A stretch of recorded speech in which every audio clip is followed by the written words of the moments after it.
And we are live. Yo, this is the thing about this particular program we're using to stream with now.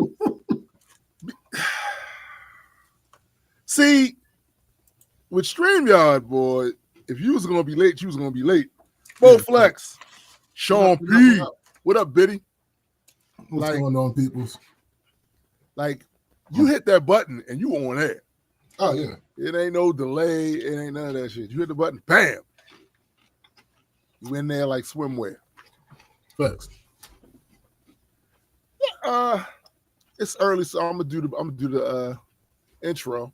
Mm-hmm.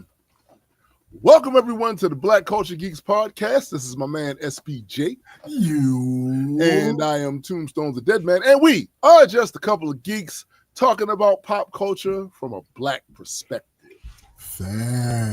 Facts indeed. Now, before we get started, quick public service announcement.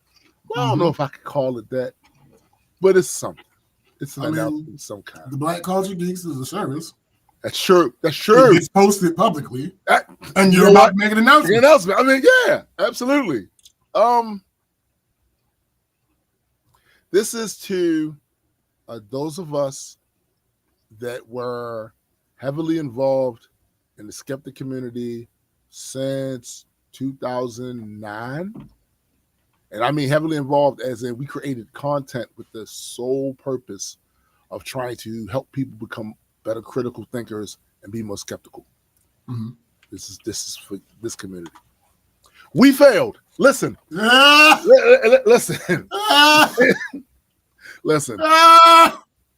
It is so obvious that we failed.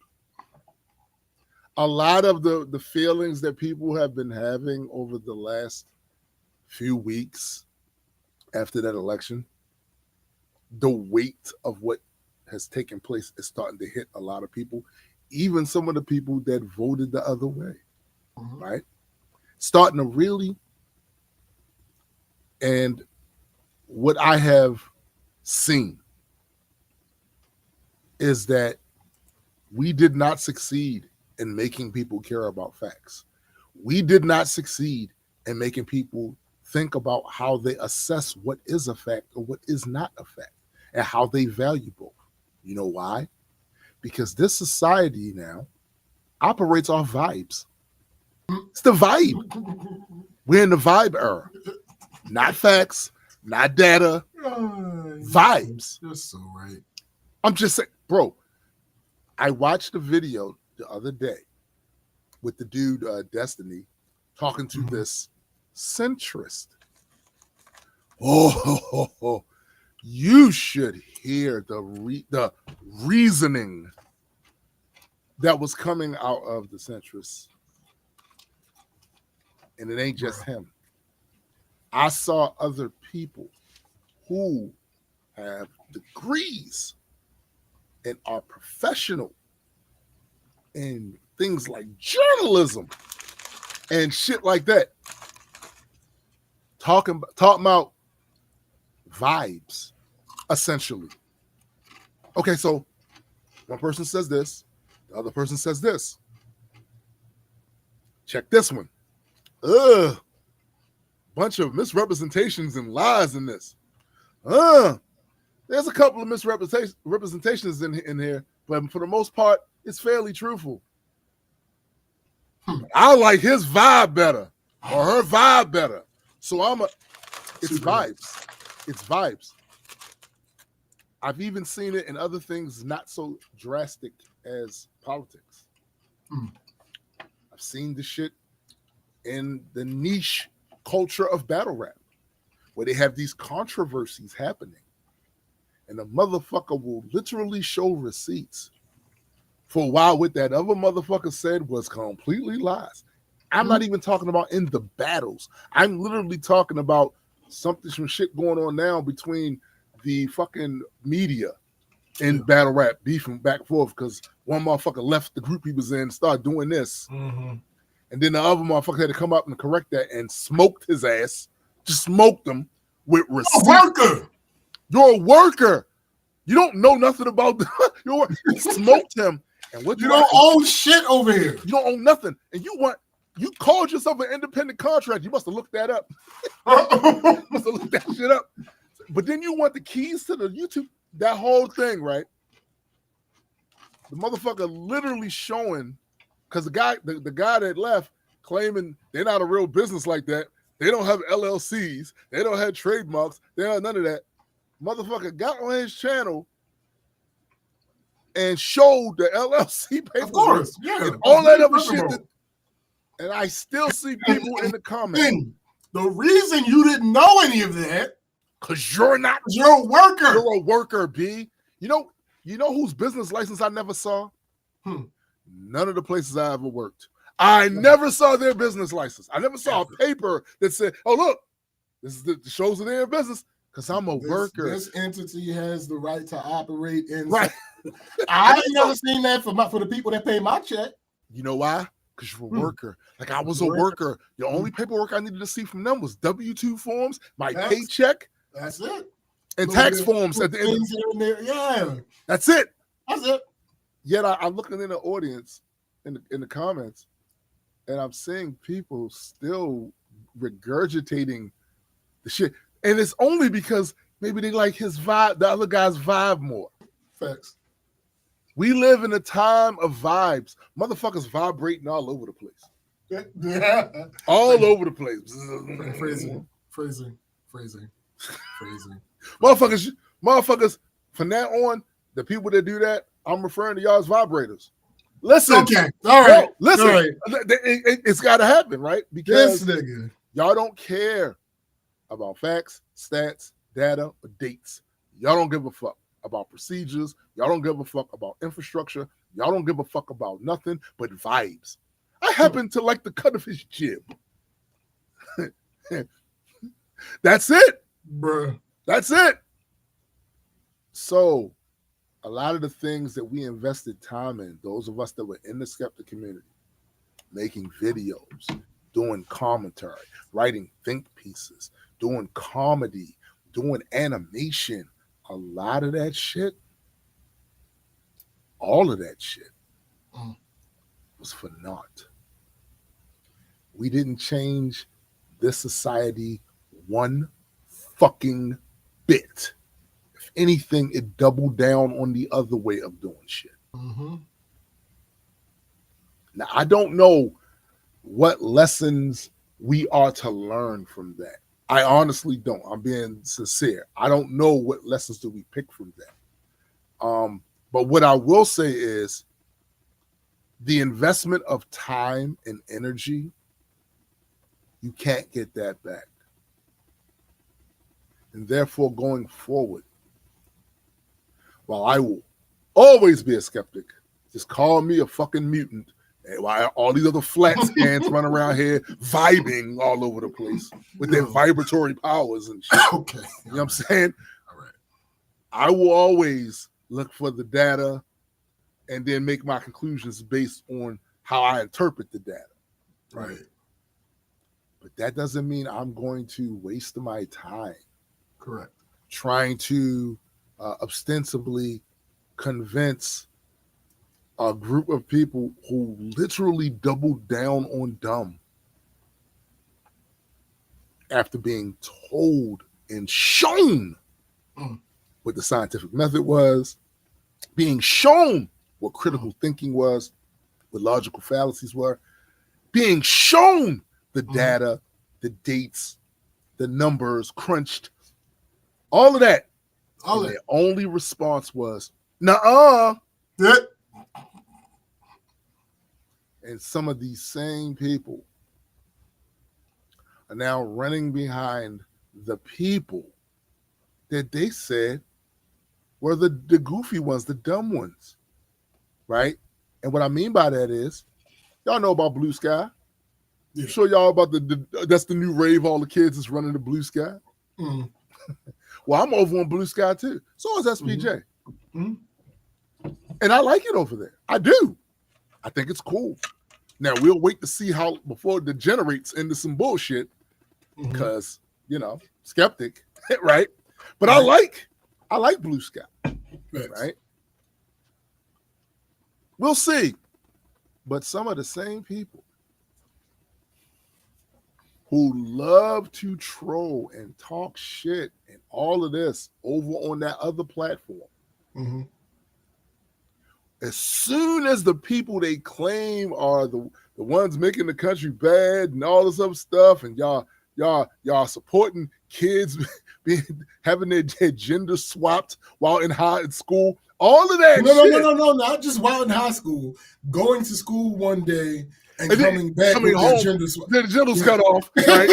Those are chasing, running to Blue Sky just so they can continue to taunt and troll those people. But the silver lining in that is that Blue Sky has features that makes that less successful. Yeah, it is. They have this thing where you can add people to a list and you can automatically block that list. Yes. Oh my God, it's amazing. Wait a minute. You can block that list one by one? I mean, at the top, so if you can find it, look at the one I sent to you. When you open it up the top right, I don't remember if it's the three dots or whatever. Yeah. It gives you the option to block list.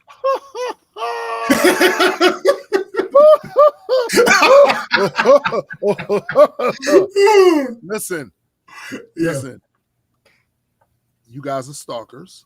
And maybe, just maybe, the reason that you're running to try to follow behind these other folks is not because you don't want to live in an echo chamber.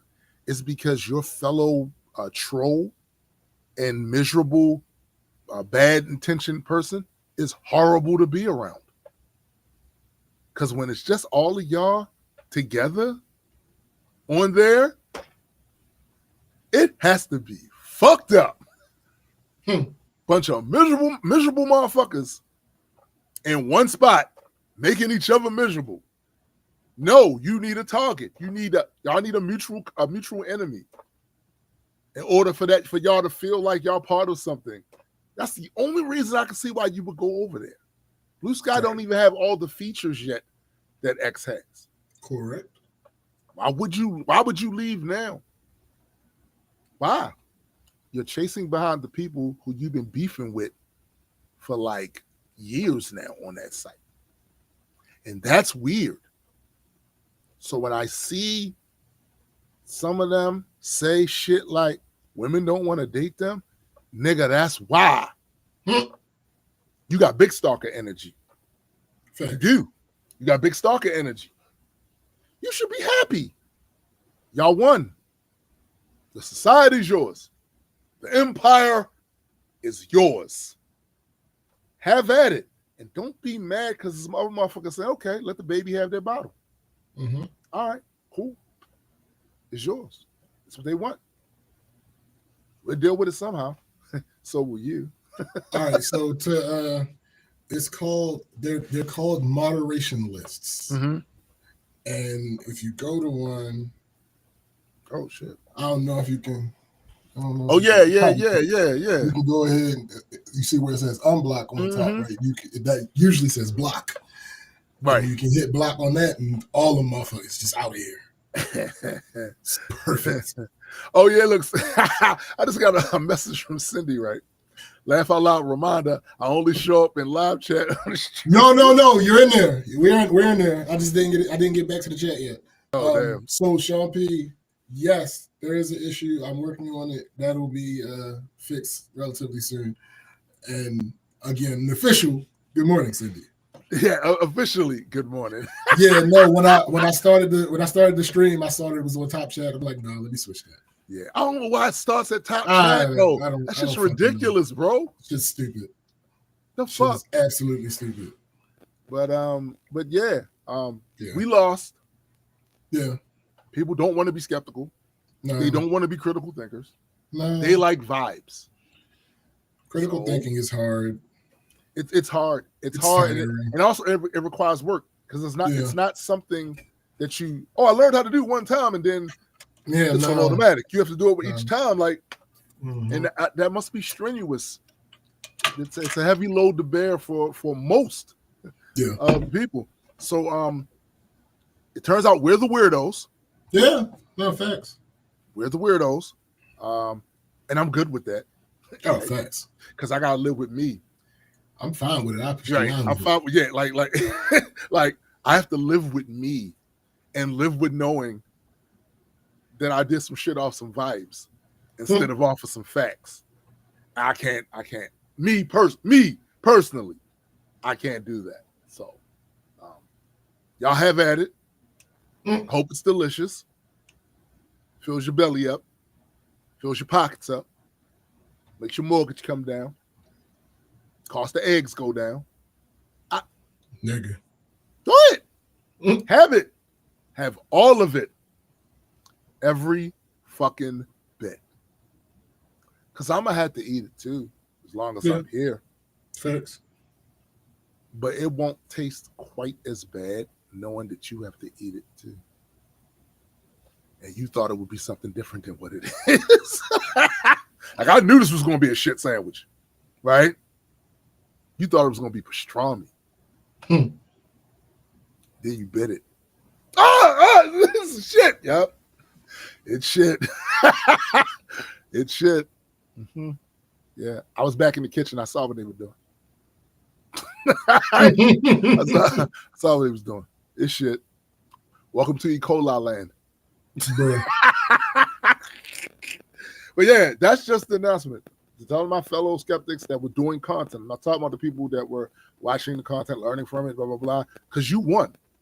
I feel like you won, right? Because your goal was to learn how to be skeptical and learn, critical thinking and see things from a different perspective and learn to respect the data. You won. I'm talking about those of us that were participating in attempting to change society. We failed. And we gotta embrace the failure. We just do. Because that way we won't continue to waste the time. Because now you can focus all of that on something that's actually going to help you. Because that would have helped if it would have worked. It would have helped us too. Because living in a society full of vibers is not great. It's annoying. But it's what it is. We're here now. Thanks. Chrissy just sent me a funny ass meme. Yo, I seen this too. This has been going around a lot. That meme with the red hats talking about we took over Twitter and owned you, Libs. Now you have to listen to us.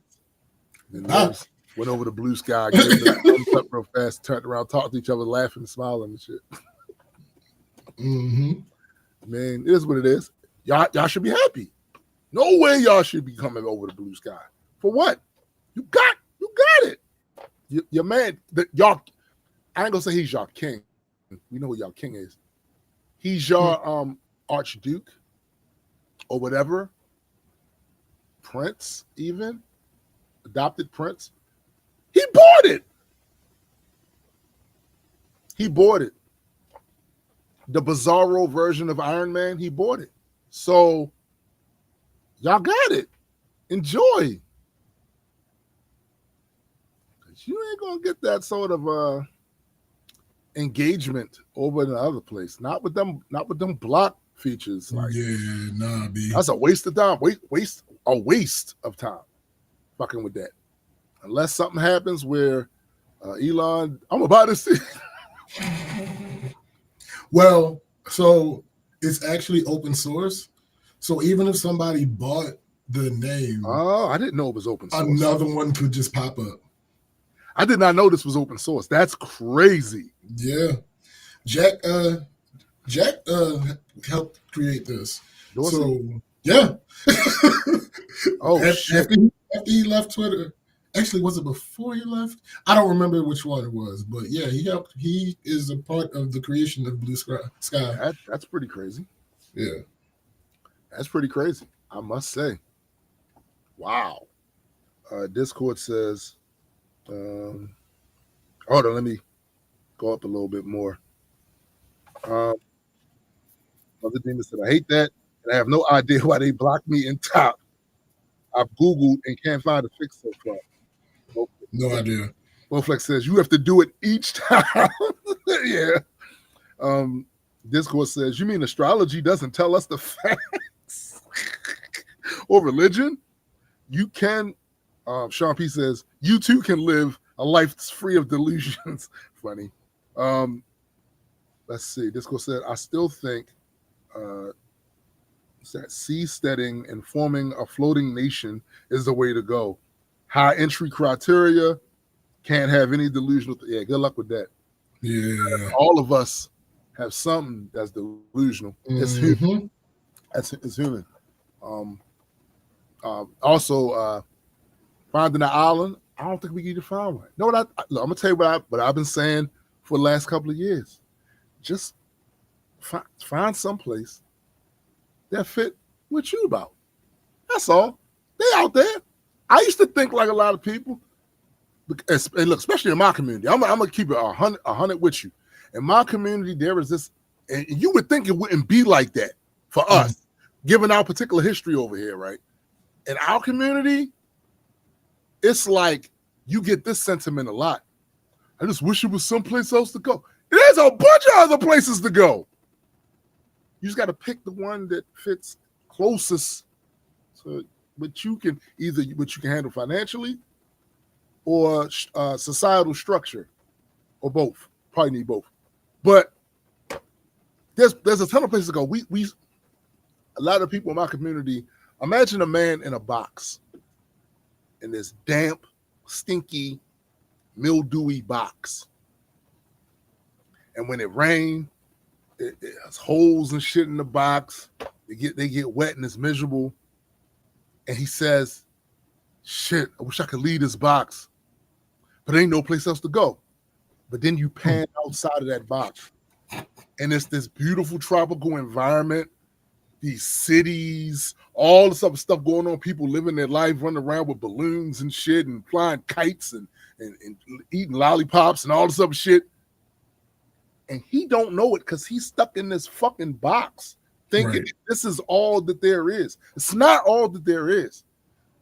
Motherfucker, you are free physically. The issue is mentally. The shackle is there. Break that shit. It's you know what?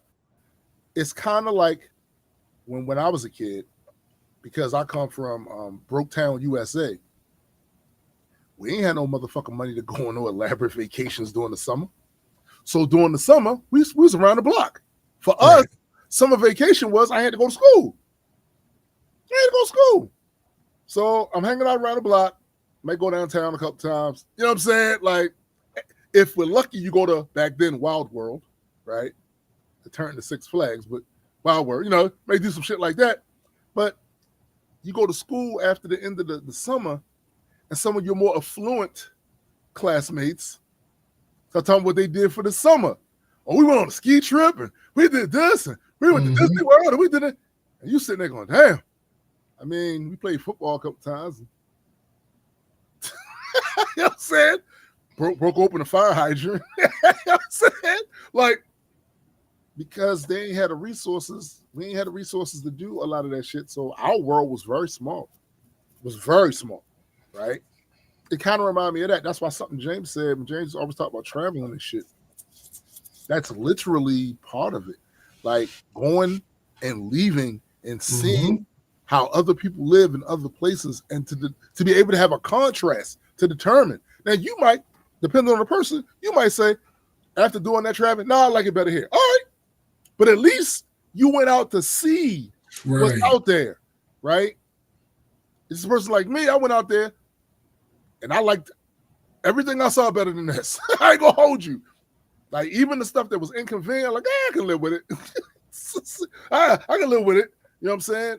But at least give yourself a chance to go out and see some shit. And by all means, get a fucking passport. Please go get a fucking passport. Please stop saying, I'm gonna get it. No. Do it now. Start the process now. Get you a passport. Please. It might become necessary one day. Nigga. You know what I'm saying? It might become necessary. Message. Just saying. Because I'm big on that now. Especially now, I'm big on, before I ain't talk about it as much. But I'm kind of big on it now. Like, yo, you do have choices. Because I see what be happening. I see there's propaganda that will tell certain groups, where else you gonna go? Don't nobody like you. You're ugly. They start hitting us with the whole color purple bullshit, and they've been doing it for a while, right? Don't nobody want you. You the bottom of the totem pole. The undesirable ones. Nah, it ain't. It's not so. It's not so. Is there a bunch of anti-blackness globally? Sure, absolutely. There are degrees to that shit, though. There are degrees, and the place where everybody else learned it from, you can't look at this like this is the only stop for you. Like the place where everybody else learned the shit from. Nah, it's degrees. It's degrees. There's degrees I can live with. Because life ain't perfect. No such thing as a perfect place, perfect country, or perfect people. Mm-hmm. There are tiers of awful. Nigga. Tiers of it. And when you see your shit going left, you got to start considering other options. You really do. And that's going to be determined by how you handle your finances or how you structure your living circumstances going forward, whether or not you're going to be able to do it or not.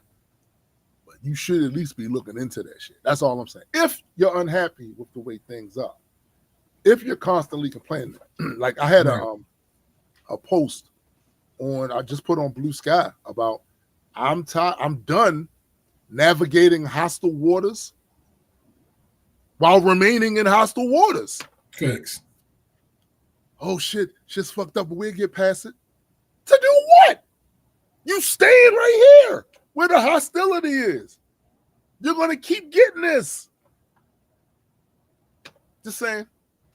But yeah, that's my public service announcement. I'm out. I'm out.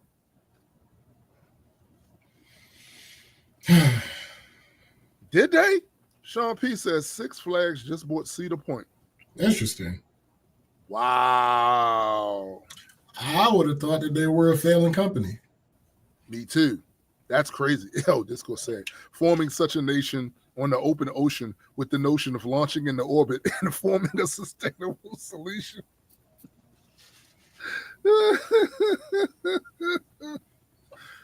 Oh, man. That's funny. All right.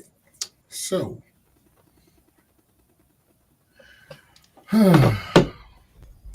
things happen often.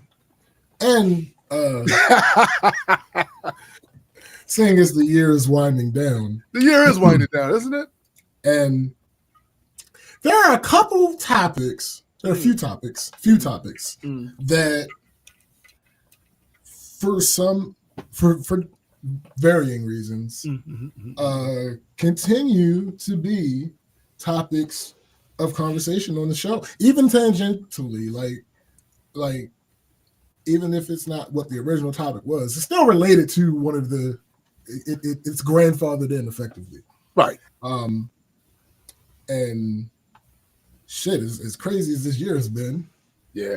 Anytime we get a new turn in one of those topics, I feel like it's our responsibility to talk about it, right? Oh, we want to talk about it. So, Kendrick Lamar. Who? Hold on, you mean that guy from the summer? Oh, yeah. Yeah, Kendrick Lamar Duckworth.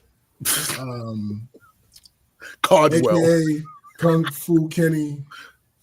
The Baba Yaga. He the boogeyman. He dropped a project yesterday. Yeah. 12 songs. Yeah. All right. Before we get into our personal feelings about it, yes, let me just just do a temperature check of what the streets, these internet streets, is saying about the situation. Yeah, we need a temperature check, definitely. If some of these are not going to be apparent when I first say them, but there will be more context as we go along, because I literally just took these in order of when I saw them, because the whole thing was going crazy. Matter of fact, before we do that, let's do a numbers check. So, oh yeah, absolutely. On YouTube alone, let's see. This project dropped less than 24 hours ago. Yes. See what each video is doing. I'm gonna read the numbers for each video. Okay. 2 million, 1 million, 1 million, 760,000, 1 million, 750,000, 2.1 million, 1.8 million, 715,000, 1.2 million, 1 million, 903,000, and 2.2 million. So take that for what it's worth. It's worth playing. That's just YouTube. That's just you. I was about to say that. That's just YouTube. That's not the Spotify. That's not Apple Music. That's not Tidal. That's just YouTube. Right. And though there are some people who prefer to use YouTube for their music and YouTube Music for their music, I would venture to say a good portion of people still like DSPs for their music listening experience. Yes, absolutely. It's tailored to that. And even though YouTube Music kind of is, it's still not the same. It's not the same. Right. So, fairly certain that, as a matter of fact, I might have the actual numbers from Spotify like next week or something, if I remember. But let's check this temperature. First tweet that I came across after all right, so this is what happened. I was chilling in the house on my lunch break. I was on my phone doing something, and I was sitting in front of the TV with YouTube up, and I was scrolling Twitter, and I saw that snippet that he dropped. Right. And I'm like, oh, okay, he dropped the snippet. Let me play the snippet. Heard the snippet? Okay, this is cool. I can't wait to see what comes next. Boy. So I put my phone down. I went over to YouTube. The first video I saw was Kendrick, but the video had a different name than the snippet I just watched. Oh my. Like, interesting. Yeah. So I click on the video, listen to the song. Okay. I'm rocking with it. Then I hit down on my remote, and on YouTube, there were several more videos with the same picture. Oh my. You said this must be an error. A bug. Something's off here. Something's amiss. Yeah. So I clicked on the guy's user profile, and it went to his YouTube page. And lo and behold, there were 12 new videos that had posted within the past hour. No. So, me, I'm like, hey, I wonder what these are all about. There's no way. No, this has to. He just uploaded the same video a bunch of times by mistake. that has to be what happened. Yeah, that's it. No, not quite. He dropped the project. So after I got halfway through it, Chrissy messages me. Well, I don't know when she messaged me, because when I started playing the songs, I didn't have my phone in my hand. I was just listening to the songs. Right. But by the time I picked my phone back up, I saw that she messaged me. It's like Kendrick dropped. I'm like, yeah, I'm listening to it now. Then since my phone's in my hand, Kendrick just dropped. So I got through my first. I've only listened to it through once. Yeah. I got through that first listen through. I'm like, this was nice. I appreciate it. Mm-hmm. I appreciate what was done here. Yeah. And then as I do, whenever something in the media that is highly anticipated comes out, that I also anticipated highly, I go check certain YouTube channels to see what they saying about the situation, to see how closely they align with what I feel, if they caught something that I didn't catch, all this type of stuff. Right. And I watched 2 videos. After those 2 videos, I was like, oh, yeah, we're actually gonna have to talk about this tomorrow. Let me go to Twitter and see what Twitter's saying. Right. Nigga. The first tweet. Lil Wayne last dread about to fall out. First tweet.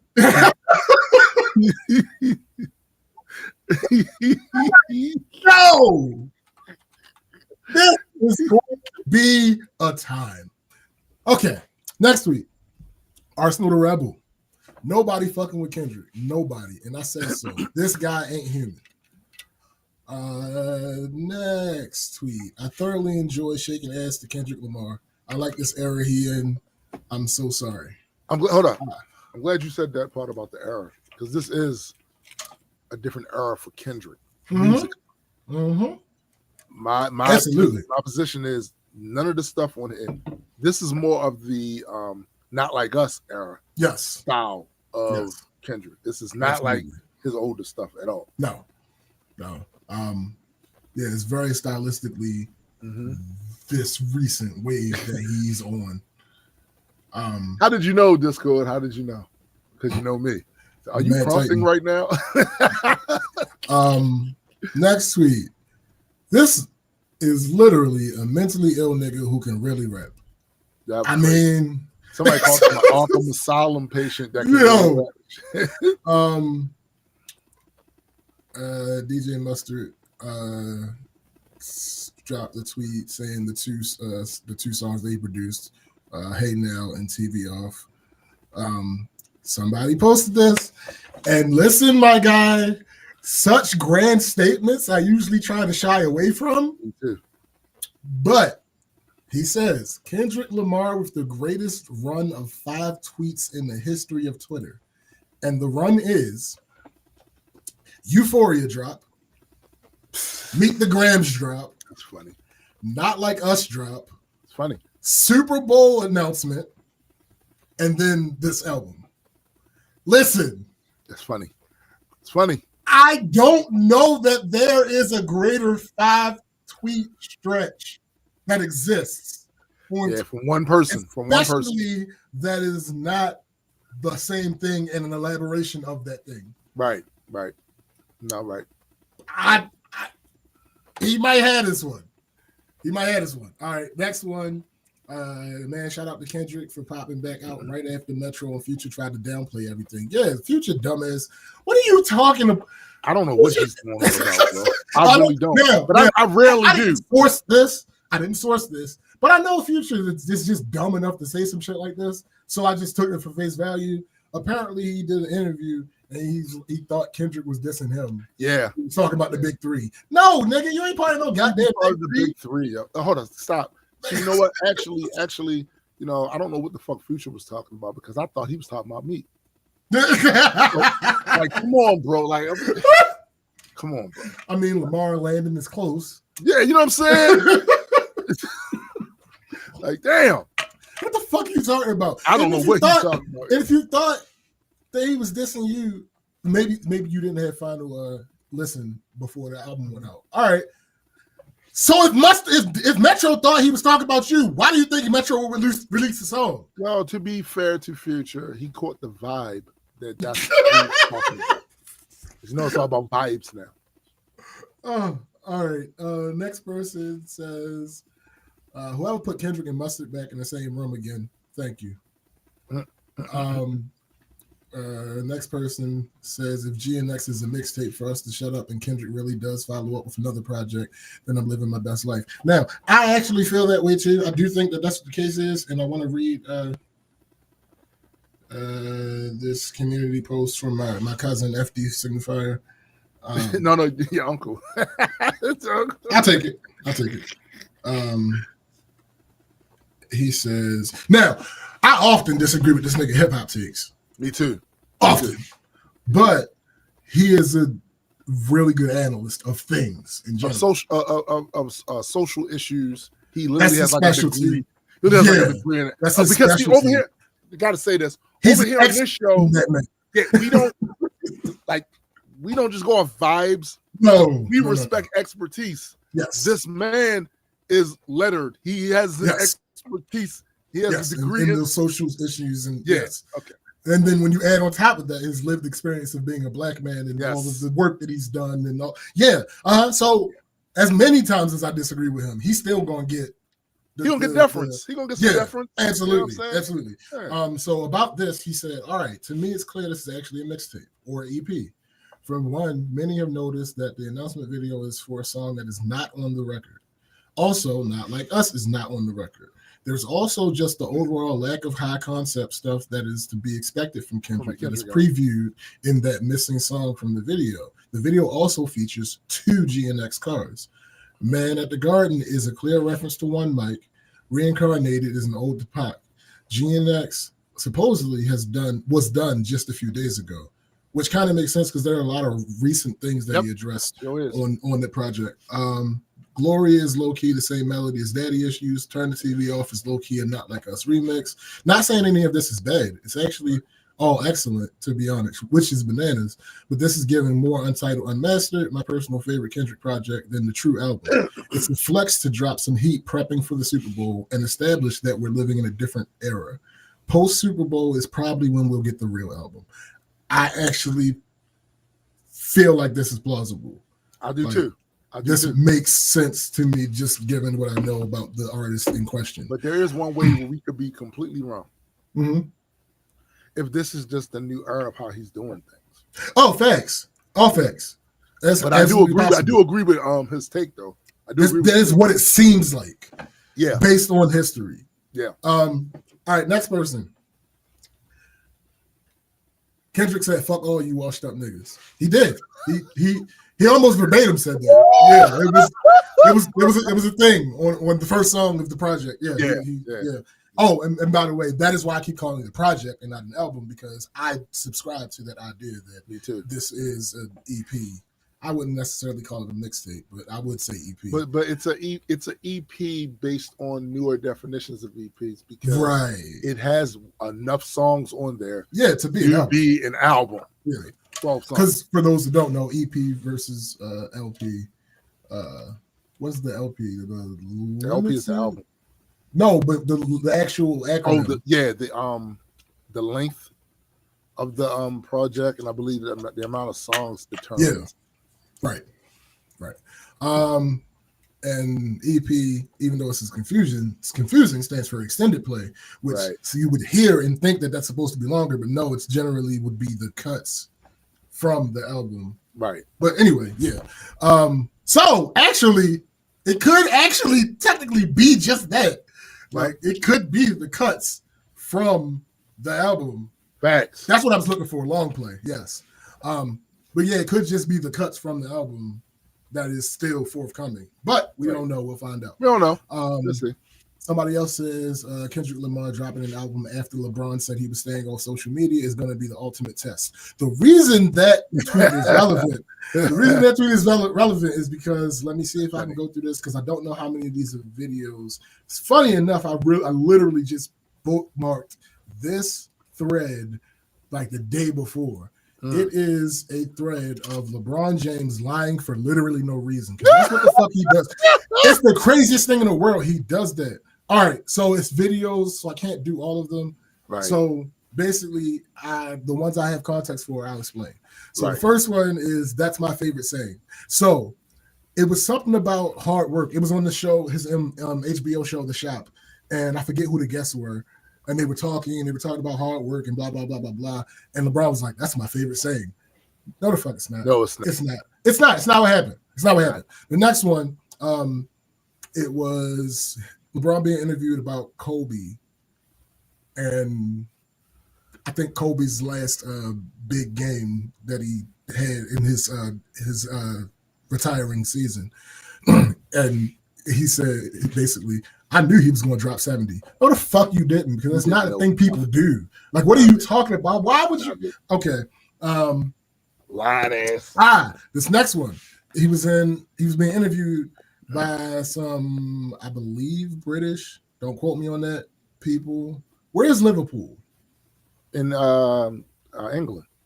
Okay, so he was talking to some British people about soccer, and one of the people that is on the team was on the show, and LeBron was talking about how big a fan he is of that team, and he did not know that the person that was right there talking to him was a part of that team. Another one, there's so many other ones, but y'all get the point. He lies for no reason all the fucking time. He does. Like, it don't even be necessary for you to lie. He's not even being put on the spot or anything. He just come in and you gotta lie, Craig. You ain't gotta lie, Craig. It don't even make no sense. All right. So the next person, Jack Antonoff giving them pop girls the blandest shit you'll ever hear, then turn around and drop the hardest shit ever with Kendrick. So for those who don't know, Jack Antonoff works with Kendrick often in producing. He also is Taylor Swift's producer. Right. So there's a very stark difference between the beats the instrumentals that versus the beats that Kendrick Lamar gets. And it's fascinating, and it shows his versatility. Whether you like Taylor's instruments or not, but it shows the versatility of Jack Antonoff. There's this one is accompanied with a picture of a man sitting there looking miserable, and the caption says, "At work, and I can't listen to the new Kendrick album."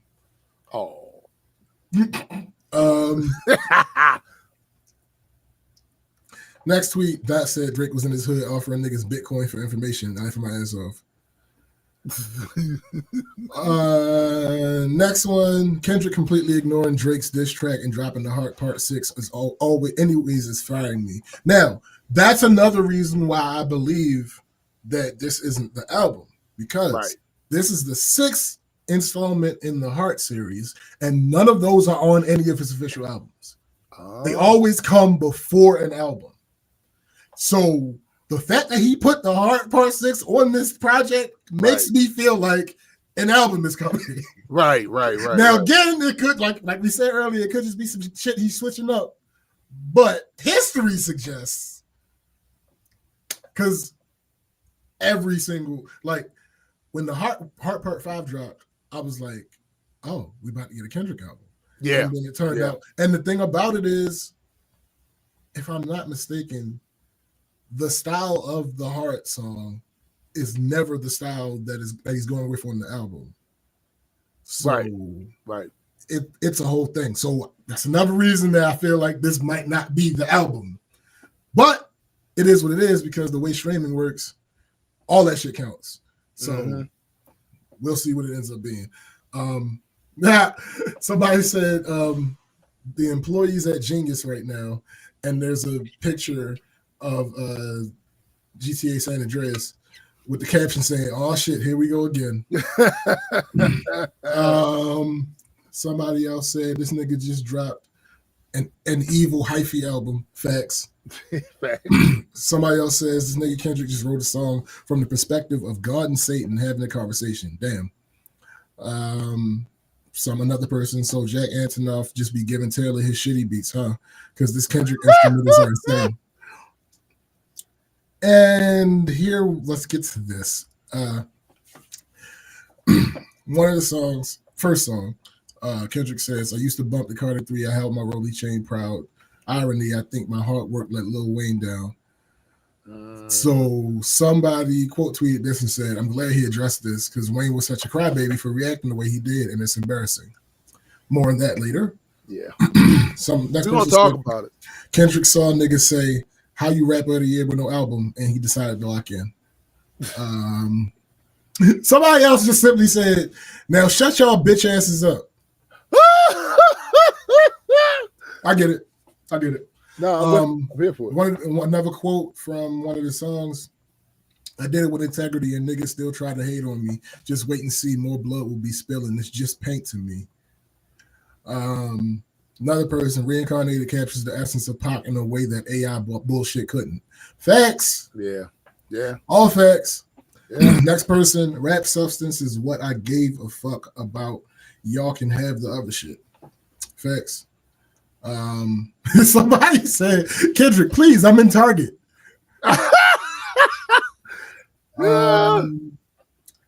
Another person, streets are telling me GNX is more so a mixtape than an album, which would explain why sonically it's so hard featuring LA locals. That snippet Kendrick dropped this morning is not on GNX, but The Heart Part 6, and we all know songs from the Heart series dropped before the album. Next person, this nigga yelled out mustard on TV off like Goku calling Frieza name on Namek. Laughing my ass off. Yo, that shit was hilarious. Like nigga.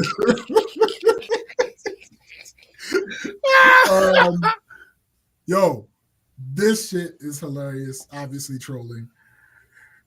Somebody said enough time has passed.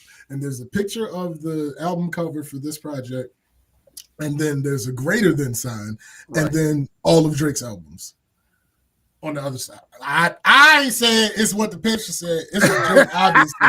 Because the caption says enough time has passed. So, yeah. Great joke. Next person, Reincarnated, is definitely there to shit on Drake's tailor-made attempt. He said, let me show you how to actually channel pop. Facts. Yo, somebody said me trying to sneak listen to this new dot while I'm clocked in. Kevin on stage said Kendrick didn't even add Not Like Us to the album. Not one of the beef songs, all new music. Which, by the way, let's say for the sake of argument that this is what he's dropping. Right. Period. You know damn well that him not having Not Like Us on there was a statement.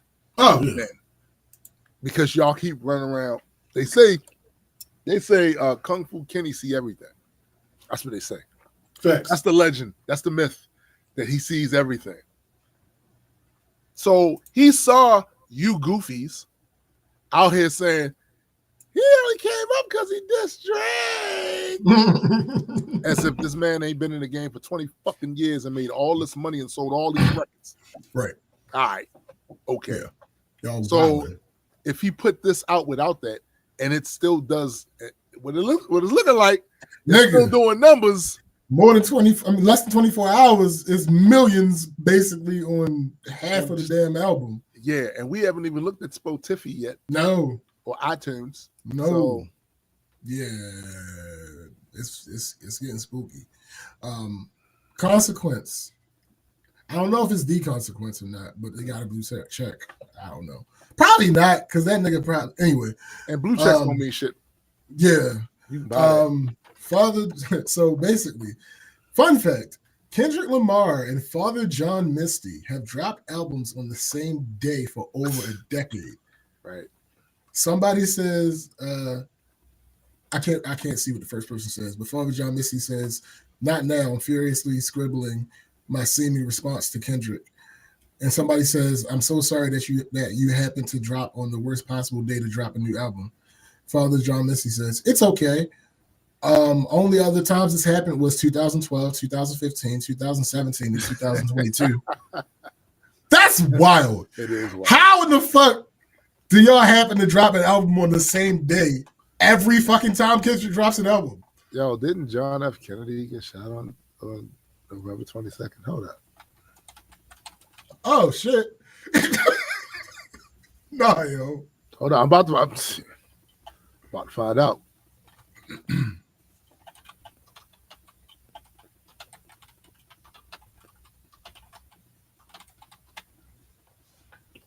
Yeah, 61 years ago on November Damn. 22nd, 1963, President John F. Kennedy was assassinated in Dallas, Texas, in a shocking tragedy that still echoes. Damn it. I mean, shit happens, man. Somebody else said, just stay your ass inside and enjoy the holidays, Drake. So, something I said to SVJ the other day, I think bears repeating on live. We don't know yet because it's still very early.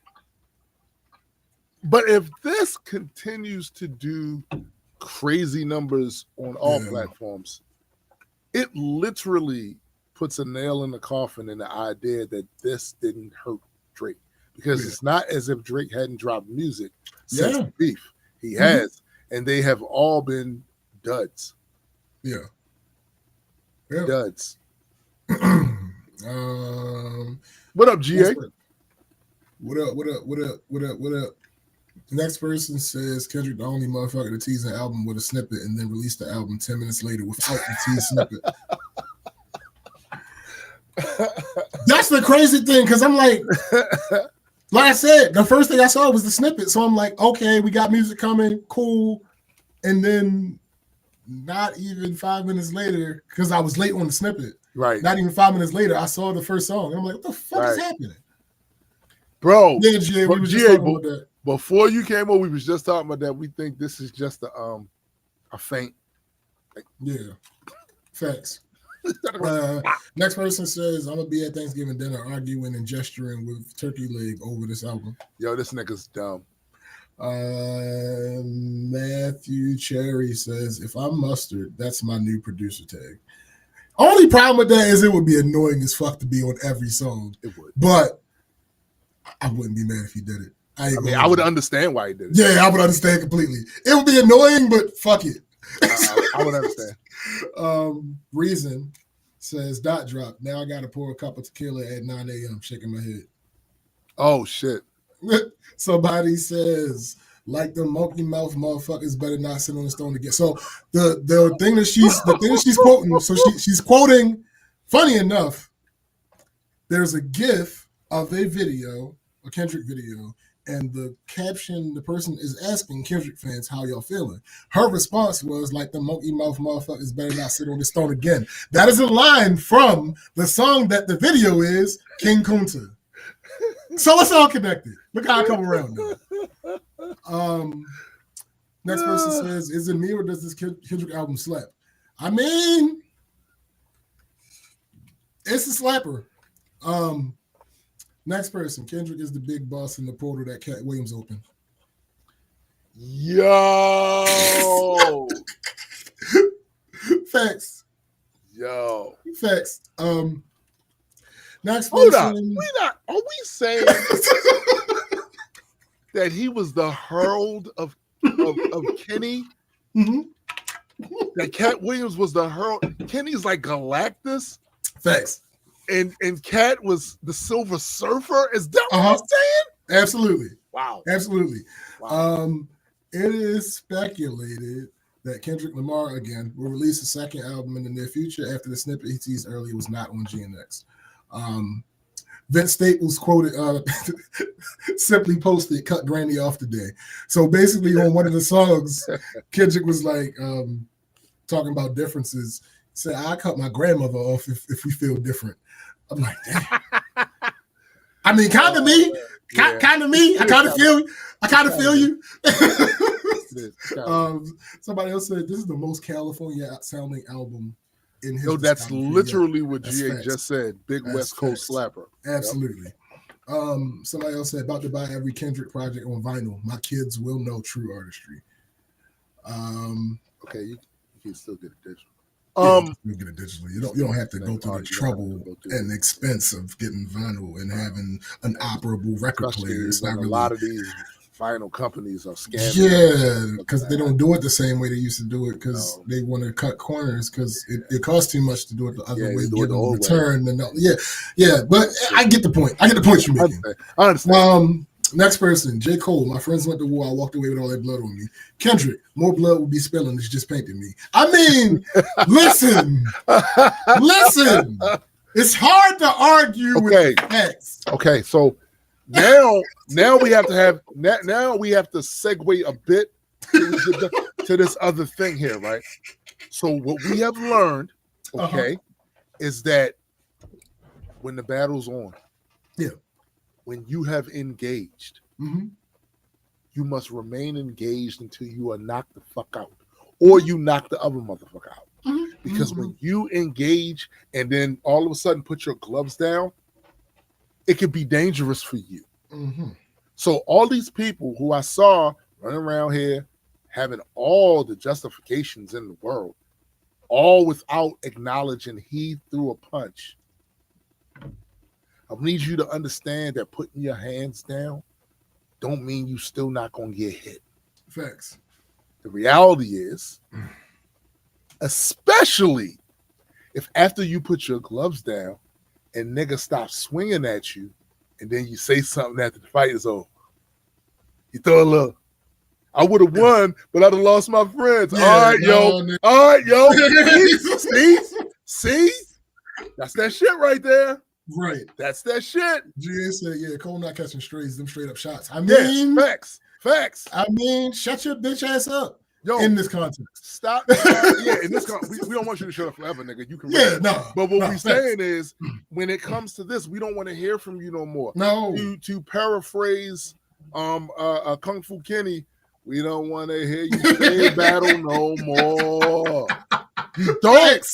Thanks. Like, shut the hell up. Nobody asked you to put out that damn song. I saw the apologist, the Cole apologist when he did that shit. I saw it. No, my nigga, nobody gives a fuck. Don't you realize it has nothing to do with whether or not that shit sounded good or he can rap really good? That's not wasn't the point of the criticism. There was not a single person that I saw arguing in good faith that said it didn't sound good. Yeah, that's not it. Nigga, rap his ass off. It's Cole. Get the fuck out my face. It's Cole. It is always going to be Cole. His rap skill is always going to be there. Yes, but that's not the point. That's not what we're talking about. And you conveniently omit. This is what I mean. I get it. It's vibes. Right. I get it. All facts. Vibes. It's still back to vibes. Next. Oh, and here's the quote that I was talking about. Bitch, I'll cut my granny off if she don't see it how I see it. Hey, listen. Somebody else says, unfortunately, I will be yelling, mustard! Until I find a new thing to yell. Hey, listen, I ain't mad at you. Next person, I know Luther sat straight up in his grave and said, run that back. Yeah. Facts. Another person, it's so refreshing to see an artist really stand on their hate. I can't stand the fake industry shit artists be on. Kendrick said, fuck everybody, and he really mean it. Real ones gonna respect that every time. Yo, let me tell you something about that part. It's a breath of fresh air. I understand a lot of y'all see me as this really sullen dude at times, right? Mm-hmm. But I'm not saying that hate is great in every situation. What I'm saying is hate is the flip side of love. You can't have that without the other. Facts. What I'm saying is that there are motherfuckers out here that are truly worthy of my hate. Let the hate run through you. Like they're truly, and to see somebody, this fake ass a therapy sort of shit that y'all motherfuckers be doing sometimes annoys me. Yeah. Because it does depend on what a motherfucker did. Absolutely. And if you did something that you crossed one of my lines, it's fuck you. Thanks. Period. And I might slap the shit out of you when I see you. It's that. It's that. So to see him double down, on don't like, I like it. Y'all. They use the exact right word. Refreshing. It's refreshing. It's refreshing. It's refreshing. Stand on that shit. Especially we going back to comparison to J. Cole. Yo, Free Thinker said, I hear the hate reap allegiance. We guys. Next person put quote tweets somebody talking about Heart Part 6. And they said produced by It samples the song "Use Your Heart" by SWC, Yes. and that song is produced by the Neptunes. And the person said, "Quote: I don't like you popping shit at Pharrell. For him, I ain't heard the beat." Hey, listen. The next person says, and their handle is the biggest hater. They said, "No warning, no promo, no previously dropped singles from the last year, no AI to channel the ghost of Pac, no tags on the whip, no regard for the mental health of anybody on the other side. Kendrick really a menace." Yo, facts, GA. Niggas yo, stop in the comments, yo. GA said every time I make a sandwich, mustard. Yo, they gotta stop. They gotta stop. Yo, I ain't gonna hold you. I started to name this shit mustard, but I refrained a little bit. That shit is ridiculous. Next person, Drake allegedly offering Bitcoin to street niggas in LA for info on Kendrick is the funniest shit I've ever heard. Them young niggas don't want no damn crypto. Oh no, yo, them young niggas want cash, payola. Right. We ain't doing that. They don't want that. They don't want to have to figure it out. They don't want to figure out where to go to spend it. They don't. Facts. Yo, McDonald's posted a fucking picture of their honey mustard sauce, but it says honey mustard. And then Mustard retweeted that with a quote, "Oh my God, LOL." Yeah, that is wild. Funny. That's wild. That's culture shaking. Yes. You realize. Yes. The moment these big corporations see a moment to capitalize off the moment that you they're gonna did. jump.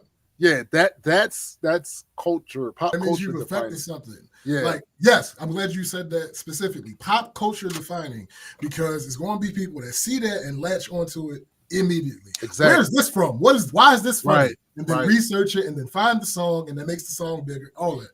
Yeah. That's a fact. Next person. Debbie Deb, an old school artist, is the song that, funny enough, people were calling Reincarnated when the snippet dropped on the Not Like the fucking spider web is ridiculous. Yeah. So the song that people were calling Reincarnated that played at the beginning of the Not Like Us video is actually called Squabble Up. Right. The sample from Squabble Up was from a Debbie Deb song. Right. So she posted and said, "I'm excited and honored to be on Squabble Up. Thank you, Kendrick Lamar, for keeping old school alive." Not only that, but please understand that there was a sizable check. Oh, nigga. There was a sizable check that appeared in her account. Nigga. Yeah. Don't even. Especially with the way it's tracking right now. Yes. Listen, before I remember, I've used this example before. The legendary group Houdini. When Will Smith used one of their shits on Big Willie Style, these niggas was broke. Friends. They were How broke. many of us have them? Yeah. That sample, he said, I think it was Jalil. He said, I looked in our bank account and was like, oh, I love Will Smith. I love Will Smith. Yeah. Facts. Yeah. So, and we finally got into one of the you just got to be on the other side people. Now, there's a reason for this one. Yeah. I'm not too mad about it. Right. Except for how biased you're being, but I understand you being biased in this situation. Official is from New Orleans. Yeah, she's biased. So I get it. She says, those who don't know who Official is, just in case, she is a woman battle rapper. She at one point, listen, if you follow battle rap, nigga, she's somewhere near your top 5 female battle rappers. Yes, she's somewhere near there, right? And probably in your top 20 overall. Overall, yep. There's a debate. There's an argument for that. Yes. She says, Kendrick, keep Wayne's name out your mouth. Nah. No. Oh, hold up. On that. No. I'm gonna tell you why no, for a myriad of reasons. One, it's never been the thing that just because not how the that Super works. Bowl is inside of a town, that means that the local weather. That's never been the case. It only happened that one time in LA, and I think that was happenstance. That wasn't about changing anything. That's one. Right. Two, your man's. I understand why you said what you said, but your man's, he had his name. Facts. In his mouth. Now, somebody pointed out this old video of Kendrick talking about greatest rapper alive. Alive. No, it's well documented. He's even said it in songs. That happened. But here's the thing. Motherfuckers, he is a rapper. And right now, if I ask SBJ, not including all of your favorite rappers and stuff like that, if I was to ask you who's the greatest rapper of all time and you in your bag, what you gonna say? Oh, it's me. Nigga! Y'all need to understand this about rappers. Yeah, Come on. Come on. It's different. It's not, this isn't Rolling Stones versus Def Leppard. These are really great bands. No, this is hip hop. And in hip hop, if I ask GA right now, who's the greatest rapper of all time? GA's gonna say, "Gift of the Anomaly." You goofy. Here's the thing. What the fuck? Because once you start getting more specific, then there's room for flowers. Yes. There's room for flowers at that point. But when you're talking about some overall shit, no, you got rappers because the confidence necessary to be at the top of your game, doing that particular thing, requires you to say shit like that. It's just how that works. Yeah. It's just how that works. Yo, me and Graydon was on the interview. Me and Graydon was on the interview. Some motherfuckers interviewing us. They wanted to ask us about hip hop in general, right? They want to say blah blah blah, this, that, and the third. And they asked, "Who do you think? Who is in your? Who's you think the number one, the greatest?" I said, "Nigga, me, right? Me. What are you talking about?" And then they laughed. They laughed. Said, "Okay, no, nigga, no. Me. What the fuck are you talking about? Why the fuck would you ask me such a question? If you want to ask a specific question, ask. Right, and that's, you know who the next one is? This nigga. We not doing that. No, nigga, we not doing that. We not. No, that's not how that works. If me and SBJ do an interview, right, and ask me who's a me, then him. What the fuck are you talking about? Like, what the fuck are you talking about? Like, yo, we don't do that in hip hop. That's not what we do. No. B. That would be a completely different story. And to be fair, he ain't really diss him. It was just a love tap. That's all it was. He's supposed like, he's like, yo, I'm aware. Yeah, he's basically, I'm aware. I saw that shit. They gotta learn hip hop etiquette, yo. That's all that was. Motherfuckers gotta learn hip hop etiquette or stop claiming that what they do is part of the culture. This is what nigga. I've been saying I'm the greatest. You know how many raps I've written back in when I first started rapping? Like my first few raps, talking about the best ever, this, that, and that. Stop it. This is what rappers do. Him saying that, he was supposed to say that. Yeah. That's like when Wayne said it. Yeah. Thanks. When Jay-Z said it. Come on, man. When any of these niggas said it. Any of them, they got songs that say the such thing. Nigga, go Google. Ludacris, #1 spot. Nelly, #1. Nas, last real nigga alive. Like, all of these motherfuckers #1. Yo, Google, do your Googles right now for this Philly act called the dude EST, 3 Times Dope. He had a whole song. One of my favorite songs of all times, especially during that era, was EST, the Act Nicholas one. He's the greatest man alive. Yo, this is what rappers do. It's just it's baked into the cake. It's baked in. It's baked in. It just is. So in that same song, Kendrick brought up Snoop. He basically said Snoop posted Taylor Made. I was hoping it was the edibles. Snoop posted on Twitter and said, K-Dot new album GNX fire. It was the edibles. West King. Punch from TDE quote tweeted that with an LOL. A little bit more on that later. Yeah. Let me see. Wayne responded. Wayne says, man, what the fuck I do? I just be chilling and they still come from my head. Let's not take kindness for weakness. Let this giant sleep. I beg you all. No one really wants destruction, not even me, but I shall destroy it if disturbed. On me, love. Now, before I say what the quote tweet says, the quote tweet to this, there was a debate before the Like That record dropped, because this Kendrick and Drake thing has been going subliminally at least since Kendrick dropped the Control verse, which was not subliminal in any way, shape, or form. He named a bunch of niggas by name. But ever since that happened, between then and Kendrick actually dropping the Like That verse, one of the things that was used as to why Drake would have the advantage in a one-on-one battle with Kendrick was that Kendrick was not battle tested. Yeah. Now, that can mean several different things. The way that they were saying for Kendrick is he's never really been in a rap beef, like a public rap beef. Okay, cool.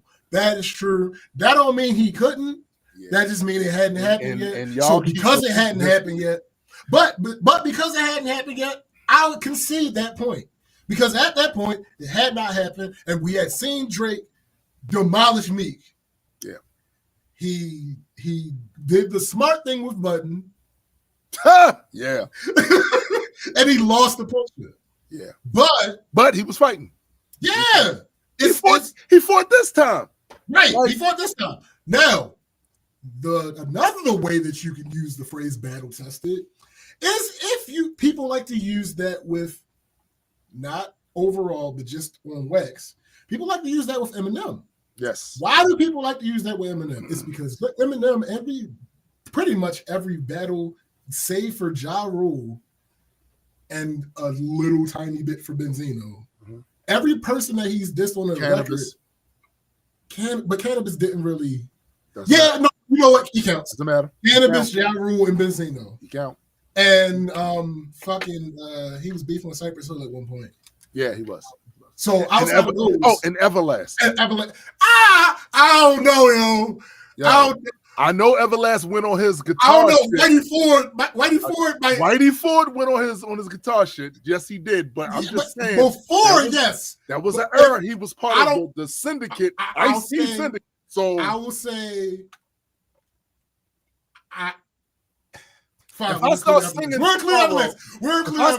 tomorrow, that don't mean nigga can take my rap shit from me. You're right. Like, nah. We'll include other lists. But everybody else he mentioned on the track weren't rappers. No. Or didn't stand a chance, and everybody knew they couldn't stand a chance. Yes, facts. So you always criticize Eminem for that.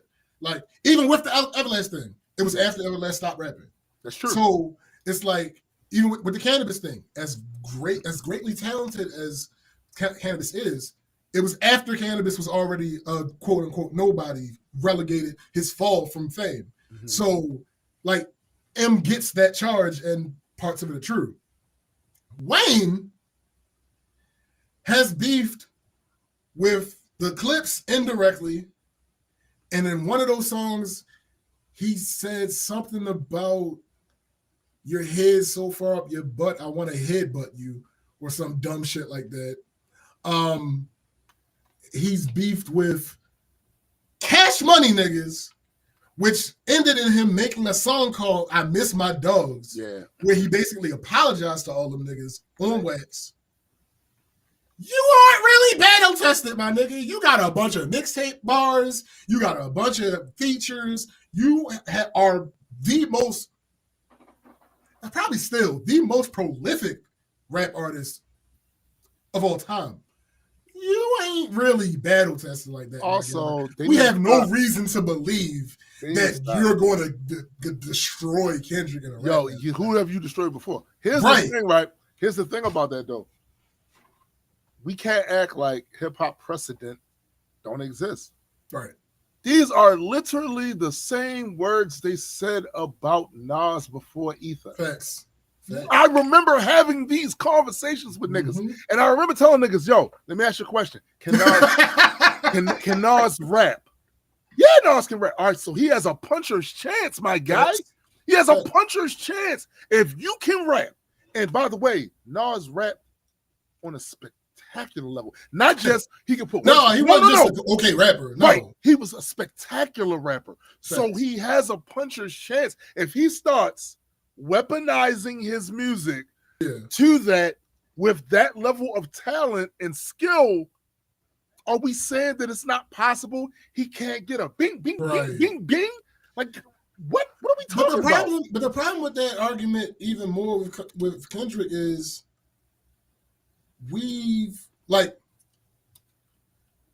Nas was considered a street poet. Yes. So before that point, he ain't had too many aggressive songs. True. At that point, that's Kendrick fucking had Gilly destroyed Wayne. Gilly destroyed. I forgot all about that. I forgot all about that. Gilly fucked Wayne up anyway. He did. Yeah. But at that point that they started saying about Kendrick absolutely had aggressive songs. Yo, we just saw his song on the BET Cypher. Right. I'm the nigga that dropped control and tucked the sensitive rapper back in his pajama clothes. Get the fuck. No, yo, this is what I be saying, yo, about a lot of that stuff, yo, is that people just talk because they got lips. Yeah. About that shit. Like, yo, if a motherfucker can spit, he has a puncher's chance. Absolutely. If you go into a battle with a motherfucker that can rap, even if he's never battled before, he has a puncher's chance. Facts. He puts some lines together that'll sit you on your ass. So like, nah, yo, no. So, the caption on that quote tweet, because somebody quote tweet Wayne, was quote, I'd just be chilling and they still come from my head. No, you came for your head. Doc was being gracious and not dissing you, yet you want to play victim. A routine thing for you, Young Money weirdos. I mean, oh shit. I mean, Wayne, Drake, and Nicki do always be playing victim. Yo, my thing with that is, you did have his name. Like, yo, the fact that you had to make these public statements about how disappointed about how they took something from you. Who took it from you? So is it Jay-Z took it, or is what's the name undeserving? Is Kenny undeserving? Gotta be one of the two. Yo, look, like that's basically what you're saying to me. Here's the other thing about that nigga. When I heard you say, I bust my. Yo, this was cap. This was cap. Yeah. You ain't bust your ass this year for that. If Wayne bust his ass this year, we'd have known it and heard it. Yeah, facts. Ain't a whole lot to that. We're talking about Lil Wayne. Yeah. If he had really decided to bust his ass this year, we'd have heard it. So somebody might hear the stuff that I have said about Lil Wayne in the past and misconstrue it. Lil Wayne is one of the best rappers of all time. This is not an exaggeration. This is just what it is. It is the facts. The reason I am as hard on Lil Wayne as I am is because he's one of the best rappers of all time. It's not I don't like Lil Wayne. It's because the nigga is legitimately one of the best, the most talented human beings to ever pick up a pen and put that shit on wax. And this is why people shouldn't get too big-headed. This is why people shouldn't get too big-headed either. There's quite a few of those, one of the best rappers about. That's why I be saying to people like, yo, if you manage to get into that conversation where motherfuckers are talking about you like that, you did more than your job. You did more than your job, right? But you need to understand you're not in that class alone. There are other motherfuckers out here that are talented as fuck. Yeah, and unfortunately for you, the work's not over when you get there. That's it. It don't stop when you get there, right? It don't. So the same way you can be that, so can Kenny. Yep. So can Kenny, right? Like that, and that's the issue. We're talking about titans fighting titans. Yeah. And I remember this girl said to me a long time ago, I just came out of gym, and it was a fight that took place from some shit that happened in the gym that spilled outside. And this girl said to me, man, I hate when guys fight because they hit hard. That's how these titans fight. Mm-hmm. Titans hit hard. So get ready to do that cringe face when it start like, well, shit, it's about to. Offense. Just saying. Oh, that's the other thing, GA. The way Wayne is that. See, this is what I'm saying. Oh yeah, you talk about destroying, crying and whining, nigga. You whined, nigga. You shot yourself. That's right. I said it. You shot yourself. It's a lot, nigga. Yo, the lean, drinking out less. It's a lot. Your performance at WrestleMania. Yeah, it's a lot. Damn, you got robbed by Birdman, and then you back with Birdman, and your bus got shot up. Yo, it's a lot there. This if I'm Lil Wayne, I'm shutting the fuck up.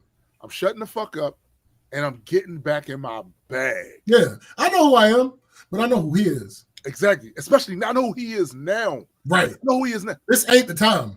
Yo, I hated the way they buried Kane against a Braun Strowman, but this is the example of it. When Kane first came into the WWE, but that's gotta be Kane, and he's ripping cage doors off and choke slamming the Undertaker, doing all this other shit. And for a while, he was the big dog there. That when he comes down there, you're gonna be scared as shit. And then years passed, and Braun Strowman came out. This motherfucker looked like he's 3 times the size of fucking Kane, and he starts throwing Kane around. And then Kane looking at him like that. That was the put over. That was the put over to put Braun Strowman over. Like, he's the new monster. He's the new monster now, bruh. There's always gonna be another monster.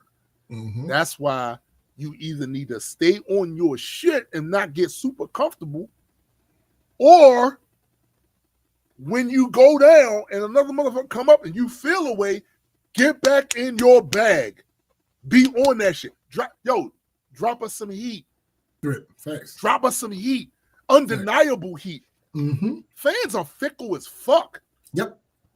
And they always about, what have you done for me lately? They always on that shit, right? If you drop some heat, that's why I said when he said he bust his ass for that, I went, yo, you are fucking Lil Wayne. If you bust your ass for these last 12 months, we'd have heard about it. That's all we be talking about. So nah, no, you didn't. Nah. This is you wasn't trying to be a victim. No. Next person. I don't know why Lil Wayne acting like he got dissed or something. Kendrick is clearly disappointed that his accomplishment was met with crying and complaining instead of congratulations from someone he's a huge fan of. Yeah. I hope Wayne ain't crazy enough to turn this into something it ain't. Please don't. Please don't, because one. Actually, I kind of want him to. If you I feel like, see, the way a lot of people will look at Kenny sometimes is they be on some bullshit with him. That's why he's like, fuck everybody. Yep. Yeah, y'all gonna call him a bully if he? Is y'all gonna call him a bully if he? And y'all gonna start bringing up the same shit we noticed about Wayne's performances? Y'all gonna bring up, you see, he ain't the same. Why he always pick? Y'all gonna do that? The ones of you right now that praise those performances when we know that shit look like shit. We know it looked like shit. The same ones of you that praise that, y'all gonna turn that shit around when Kenny start bombing on him and start saying, y'all know he ain't. See, y'all only doing that now because he says this. Y'all gonna start doing that? Because the playing the victim shit is something y'all do really good. Yeah. Because y'all be fronting like your daddy. Yo, the next person has a description of each Wayne project. Section 80, my hood is fucked up. Good Kid, Mad City, my city is fucked up. To Pimp a Butterfly, this country is fucked up. Damn, this world is fucked up. Mr. Morale and the Big Steppers, I'm fucked up. And GNX, you niggas got me fucked up.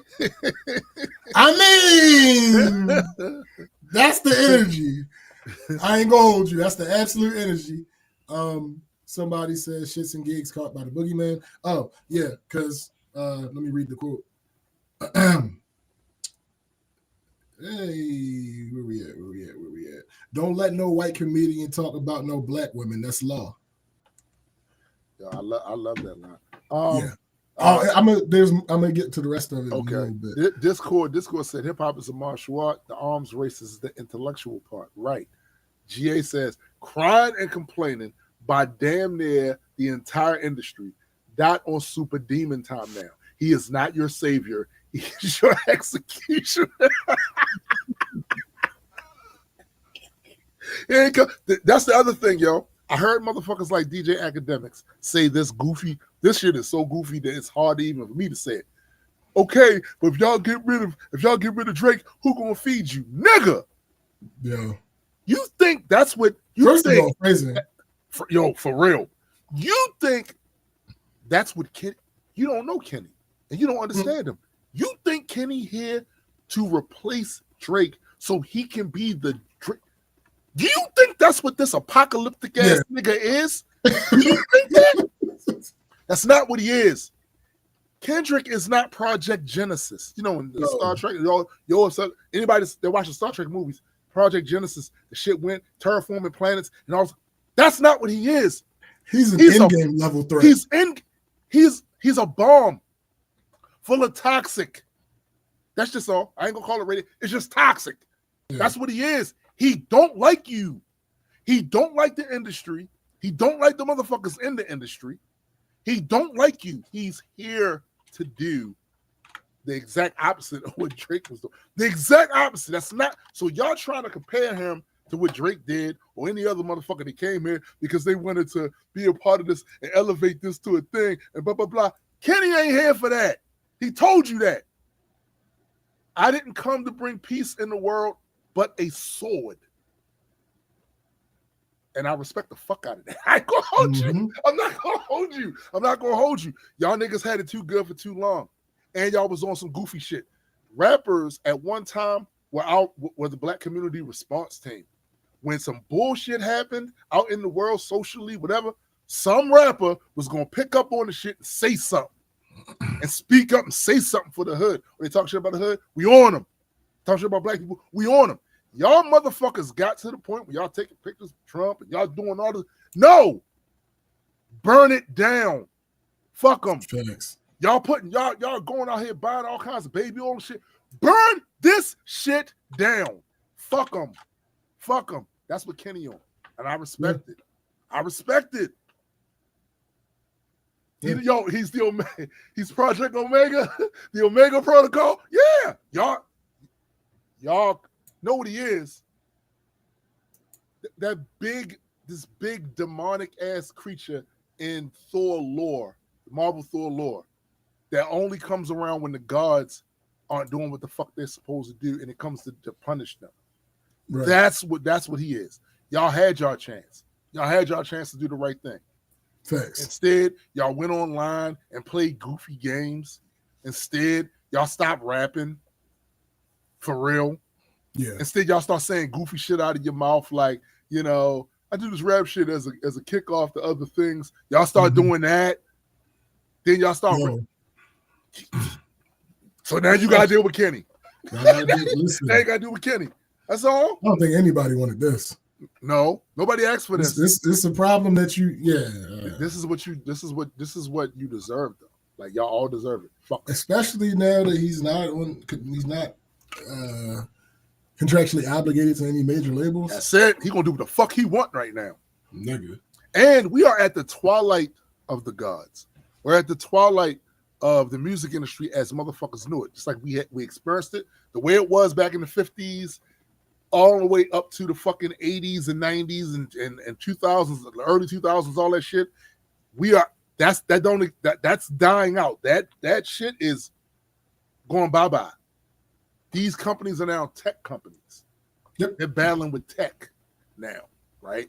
And that's why they want to snatch everything from the artists and say, we don't need you.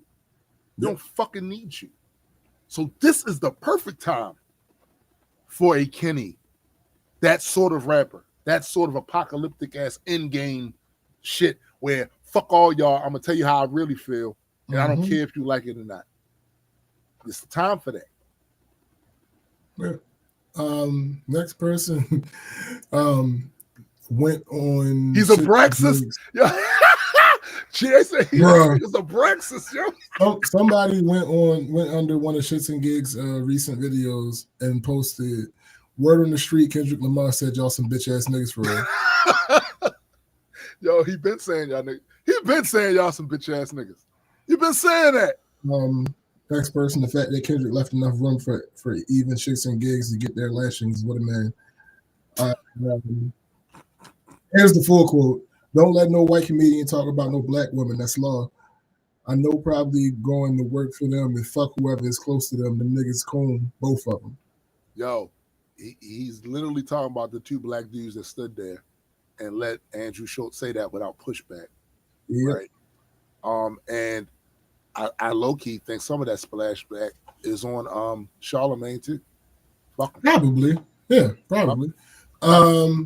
Next person, Snoop took Kendrick's line in stride. Weezy got his feelings hurt. There's levels. I mean, there's levels. Even though fuck Snoop, because yes. he yes. Trump, he's Trump fan.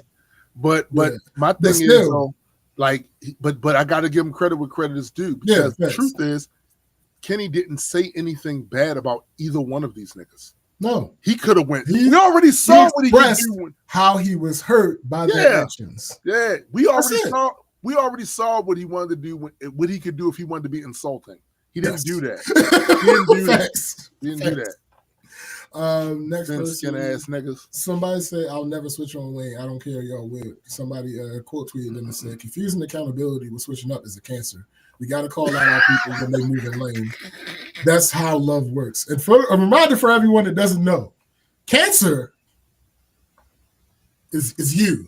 Yeah, and you, I mean, are cancer. Somebody said Lil Wayne better chill before Kendrick drop Meet the Carters or something. Yo, if he drops some Meet the Carter shit, and again, he probably already has it. I'm gonna tell you what Kenny has proven to be himself to be a maniac. Yeah, much like KRS-One was, because KRS-One used to always have rhymes specifically for whoever hot that year. Whoever's hot that year, he got a bunch of rhymes for him in case some shit kick off. That's maniac shit. That's literally what I do with my fiction writing, by creating all this backstory and lore that a lot of it's probably never going to be used in a goddamn book and shit. Like, that's maniac shit. Facts. It's maniac shit. Kenny, yo, they want, and the thing is, I understand why niggas didn't believe him with the warnings. I get it, because niggas say a lot of shit. Mm-hmm. Like, it's like niggas are like that girl who swear her baby daddy crazy. Yeah, but I'm from the planet Krypton too. Mm-hmm. I got the same powers he got. I ain't scared. I'm not scared, right? So he crazy to you because you scared of him. Like, we not scared of him. And so I understand why niggas didn't believe when people saying, "Yo, don't fuck with Kenny. He's the Baba Yaga." It's valid. I understand. Yeah. But after now, he didn't show that he's the Baba Yaga. Now, after he done popped up and shown niggas, you should probably shut the fuck up. You should probably shut the fuck up unless you are a warrior. I mean, you are a warrior, and you're like, all right, I'm with all the smoke. Whatever happens, cool. I respect it. Now show us what you want to do. Show us what you going to do. Nigga, do you have it? Do you have the power? Yeah. You may not. Discord, that's a good question. So in this specific case with Snoop, the claim was because he got one of his mans out of jail. That was a specific claim that I heard. Yes. Yeah, he got his mans out of jail. So this was, from what I'm hearing, I don't know how true it is. Why is my shit all super choppy and shit? I don't know. It's kind of wet. Red light, green light. I don't know, but it's kind of wet. Hold up. I froze. Yeah, you froze. So I'm just gonna do this for the second, see what happens. But at least y'all can still hear me. So I think this was part and parcel of his friend being freed, that he went and said that shit. But either way, I don't give a fuck. I don't care. The result's still the same. Pretty much. Yeah. I'm still free. Hold on, I'm about to come out and then come back in. All right. Oh, you see that? Oh yeah. There's something going on with my shit. You broke it. Shoosh. I'm gonna come out and come back in. All right. So yeah. This is I'll say this. I want all the smoke to fly. I'm sorry. I don't give a fuck what none of these niggas be talking about culture and peace and blah blah blah blah blah. I don't care. I don't care about none of that shit. What I want is if you got something to say about somebody. Now, I don't need it to be personal. I think that's the distinction that needs to be made. I don't need it to be personal, but it's a thing that I want to see. You got a problem with somebody, you got a thing to say about them. If you really feel that way and you standing on it, say it. Say it out loud. And once you say it out loud, stand on that shit. Don't go apologizing. Don't just disappear from the conversation like you're suddenly above it, because that's what Drake basically did with Pusha T. Even though, say what you want, Jay Prince told him to stop going back and forth with Pusha T. Think of that what you will, call that what you will, but nah, I want Wayne to put a song out. Put a song out. If you really feel that way, go ahead, say something. Say something on track. See what happens. See what the response ends up being. That's all I want. Because it'll give us more Kendrick music. And at the end of the day, as a fan, that's all I want. That's all I want. And as a rapper, I have 2 or 3 diss tracks that I can't drop because Tim won't let me. I get why. But that is what it is. I absolutely cannot wait. Let me put you back in. I absolutely cannot wait to see what the numbers end up being. Come on, you can do it. There we go. I absolutely cannot wait to see what the numbers end up being for this fiasco. Because there's a whole bunch of other commentary that need to be had in my mind after we see the numbers. Like, I'm gonna give it a 3 weeks. Yeah, I want to see what the numbers suss out to be. Yeah, and once that happens, I have some more commentary on what this actually means. Yeah. Because some of y'all are delusional, and damn, I'm freezing up again. Yo, it's something to do with my driver, I believe. It has to have something to do with the new. Yeah, that's new shit. Punch it in the face. I'm gonna try, but if you break it. Oh well, no, you don't want to break it. You don't want Yeah. to break anything any further than you've already broken. Mind your business. Oh, my bad. You just been breaking shit. No, I don't. That's that bullshit. I know that you have the habit of breaking things. There is no But habit. I would just like to address that. And That is not on Front Street. That is not. That is not. Oh, that's not what happened? That's not what happened at all. I'm gonna keep it like this. Are you sure? Audio, I just want to see if my audio goes out too. That's what I say. I would hope not. I hope not too, but I need to see. It didn't last time. That's true. I wonder if maybe I need to update. Because basically, I'm using the video broadcast along with the imaging edge shit, right? Yeah. So it seems like it's the imaging edge that's acting ass. I wonder if it needs an update. Oh, I don't want to update it now. Well, no, don't do it right now. Don't do that. Yeah, let's talk about how we personally feel about the project. All right. So I'm just gonna say this. This I could tell from literally the first song on there that this is a departure. Yeah. From To Pimp a Butterfly and all the other stuff that he came out with previously. It's not even the same style.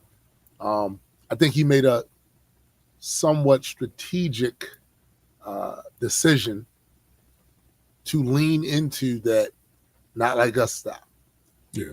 I think a lot of it, and I don't think it has anything really to do with anything other than how it, and that just could just be my take from outside of looking in, how it galvanized the West Coast.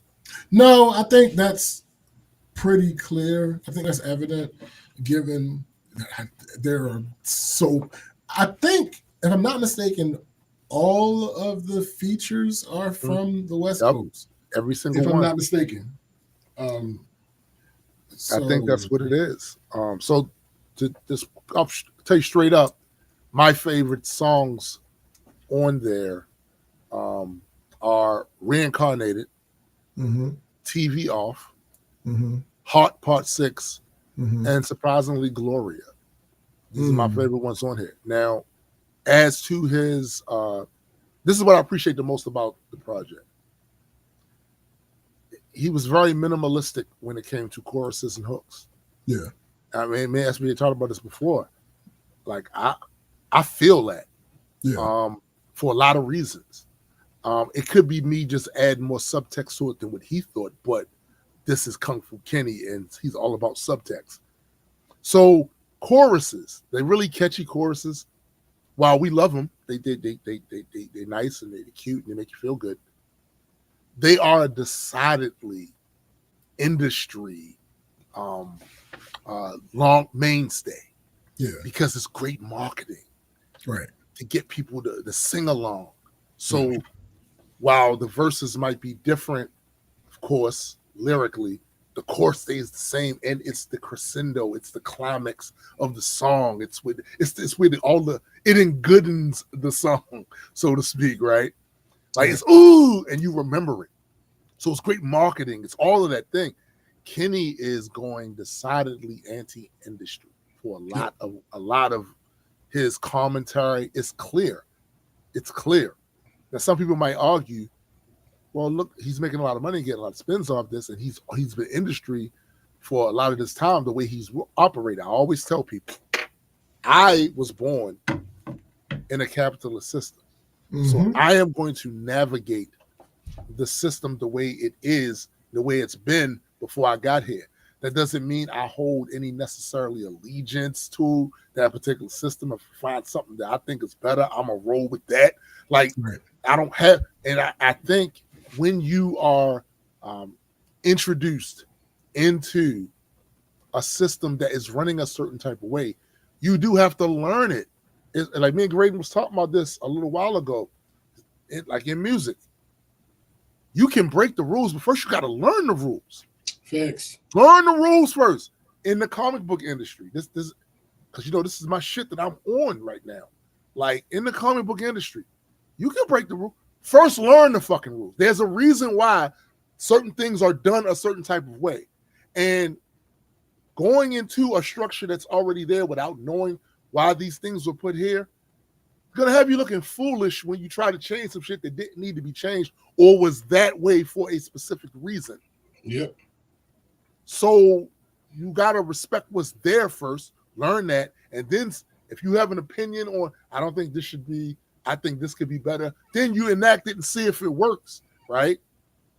And I think that's where a lot of his mindset is now. And it's probably always been that way, but he had to play the game. He had to, get to that point where he was in a position to make the changes. And I think him doing the minimalist hook thing, I think that's important because I've been on that shit now for a minute. Fuck that hook. You gonna get these bars, nigga. Facts. You gonna get these bars. You know what I'm saying? I'm gonna try to put the most entertaining, dope ass head nodding beat out there, but you gonna get these bars. Facts. And I like that about the project. Yeah. To be honest with everybody, with the exception of a few things, that overall style is not my particular. It's not something I would rap to. It's not. Sure. Yeah. But I like it for him. Mm-hmm. And I love the way him and his producers aped certain things about certain artists that we loved that are no longer here.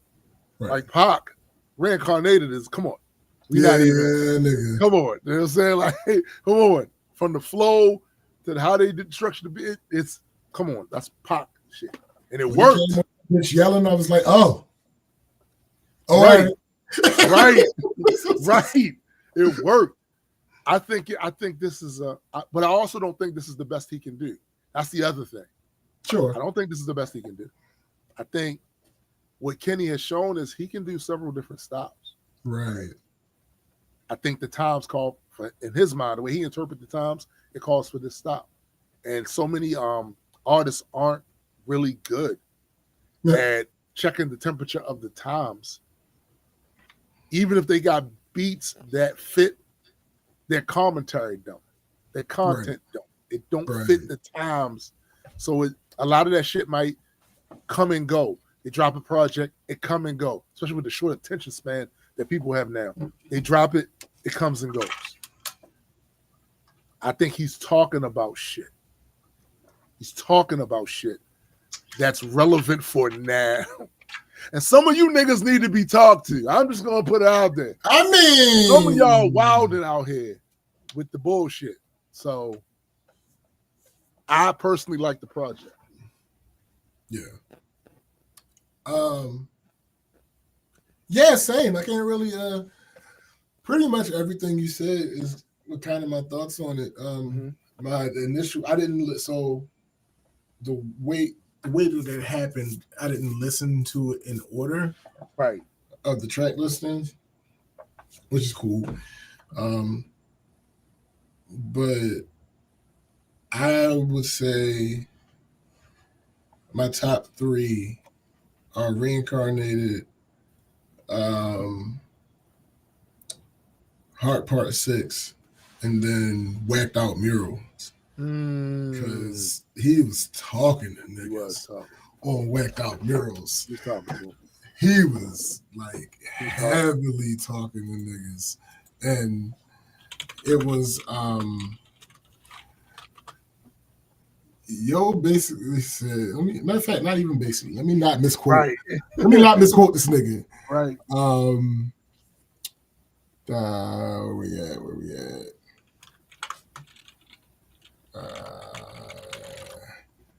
Yo said, it used to be fuck that nigga, but now it's plural. Fuck everybody.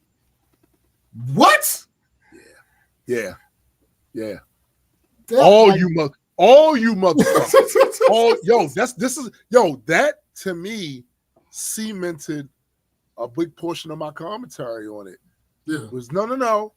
He ain't here to service you motherfuckers. That's not why he's here. He's not here to quote unquote feed y'all. No. Yeah. You're already fat. Facts. Fuck that. And then that third verse about, I'm just gonna read the whole third verse because fuck it. Because we here. Niggas from my city couldn't entertain old boy, promising bank transactions and even Bitcoin. I never pieced it up. I'll take them to hell with me. I'm sorry, I never pieced it up. That shit don't sit well with me. Before I take a truce, I'll take them to hell with me. Mm-hmm. If that money got in the hands of a crash dummy, that could jeopardize my family and burn the ones who love me. Niggas mad because I decided not to pretend. Y'all stay politically correct. I'm going to do what I did. Ain't no sympathy here. This shit's hilarious. It's a lot of opinions, but no power to carry it. 2025, they still moving on some scary shit. Tell them quit their job and pay the real niggas they severance. Don't insult my intelligence. I'm not just for the television. Teleport to Bullets Road and dig up all my relatives. Okay, nigga, let's settle it. These niggas been fake loyal. Since y'all pandering to choose a side, let me do it for you. Okay, fuck your hip hop. I watched the party just die. Niggas cackling about while all of y'all is on trial. Niggas thought that I was antisocial when I stayed inside of my house. You better off to have one woman. Everything tricky right now. You niggas live in denial. Hey, fuck anybody empathetic to the other side. I vow a bitch nigga love bitch niggas. They exist with them in style.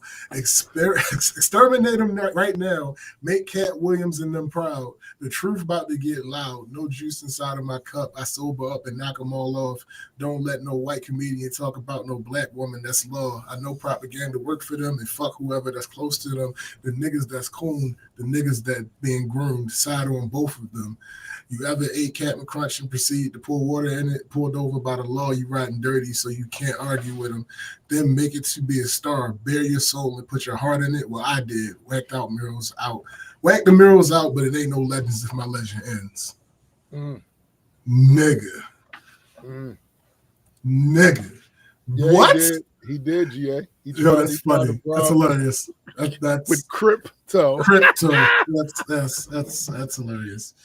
That's hilarious. But yeah, yo, I just oh, this is funny. Jay Black posted a video talking about Wayne's response.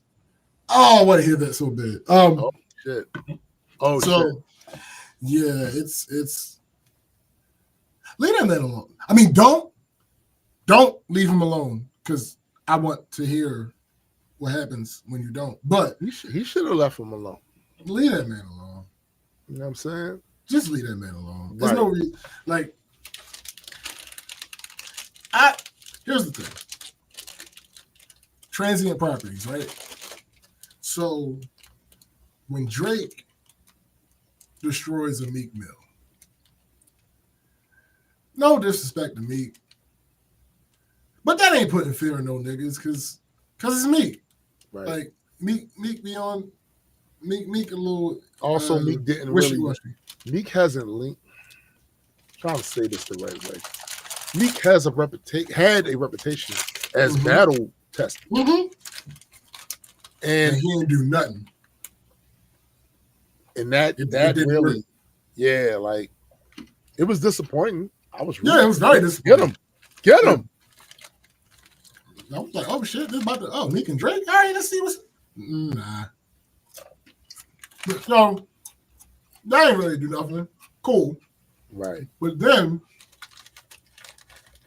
when Button did what he did and Drake didn't do what he didn't do. Right. It's like, all right. There are some people, because Drake did this the way that he did with Pusha T, there are some people that feel like Drake won because after he publicly said it was over, this nigga was still taking shots. Right. So some people feel like he won. So those people that feel like he won in any way, shape, or form are ridiculous and absurd. Sure, but there's a transient property. So like, oh, he did this to Pusha T. These other niggas, blah, blah, blah, blah, blah. Okay. Well, let's extrapolate that. Kendrick did that shit to Drake.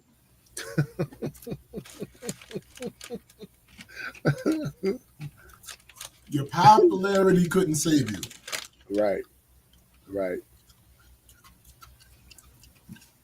Yachty can't give you no help either. I don't give a fuck who you hang with. So, and he that was pretty much he prophesied that's not going. When he said he turned your superpowers, like he was turned for superpowers, like that's what happened. Getting neutralized. That's what happened. Like everybody know what your shit was. Slide your way out of this one. He said it several ways. He did. Joe Budden said that Bell Bib to pull your way out of this one. So, I would say that would be a warning to the wise. Yeah. I personally don't want these niggas to be wise. Me either. Go for what you knew. He just say your shit. Do what you feel like you're going to do because I want to personally see the aftermath. And we also talk about this idea that y'all were floating around that niggas throwing bars at each other was going to cause niggas to shoot at each other. Right. Tell that shit out. Like, could y'all stop? And secondly, this is how I know y'all been snake fascinated by a lot of shit because when Drake dropped his first mixtape, when he started getting noticed or whatever, if somebody would have said at that time, this nigga gonna shoot somebody, what would everybody have said? What would they would have said? Not wheelchair Jimmy. Right. So the fact that y'all got so snake fascinated by the years that have gone by, his level of popularity going up, and who he surrounds himself with and chooses to affiliate with, he's still him. Yeah. He's still him. Thanks. Like, I don't get feared by the beard. Y'all get feared by the beard. Yeah. That's that like that shit fooled the fuck out of all you niggas that I see talking about this man like he was big tough gangster. And I'm like, huh? Okay, yes. He tried to flip his shit over after the guy that put him on told him, don't do that shit. Don't do that. And he didn't need to. We talked about this on the show before. He didn't need that at all. It was not necessary. He still would have been big. No. He didn't need none of that. The vast majority, I'm actually going to do this video about his streams and shit.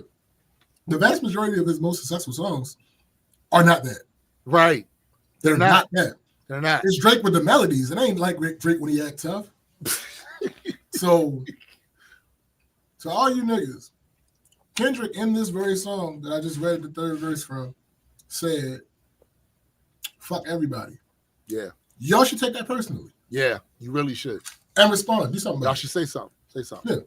That's it. The problem with saying something right now, though, is the Super Bowl coming in a couple of months. And what you don't want this Arkham Asylum fucking inmate, outpatient and shit, you don't want him deciding, I'm going to pick that moment to talk shit to you. Kendrick has the if somebody responds to him, Kendrick has the opportunity to do the funniest shit in the world. So the whole thing with Jay-Z and Mobb Deep back in the day, Jay-Z put Prodigy on the Summer Jam screen. I know. Nigga, if Kendrick put somebody up with a Super Bowl screen. See, that's why this might not be the time for y'all niggas to cut up. Because he got it's Super Bowl is almost here, but it's also long enough away for some shit to happen. Like, we got until February. It's 3 months. Yeah. You know, we know already Kenny don't need 3 months to fuck your Spotify and iTunes streams up. Right. We know because some of the shit he talked about in this album did not happen 3 months ago. Nope. So we already know. Like, so if you choose to say something, please do. I want to see it happen. Because the ones that would take offense to it are probably the ones that should. You should, right? Dog gonna holler. Say something. Just say something, please. But by all means, and this is to the fans too, the fans that be on some shit with him because the other dude was their favorite. Stop expecting him to be Drake. Yeah. He has made it perfectly clear throughout his entire career, and specifically this year, that's not what he's here to do. Yeah. There should be no confusion at this point. This is a middle finger. This is a nuclear bomb with a spray painted big dumbass middle finger on the shit. That's what it is. He's here to nuke who he's going to nuke. And if you get in the way, you're going to get some of this fallout too. So either be with the shits or shut the fuck up.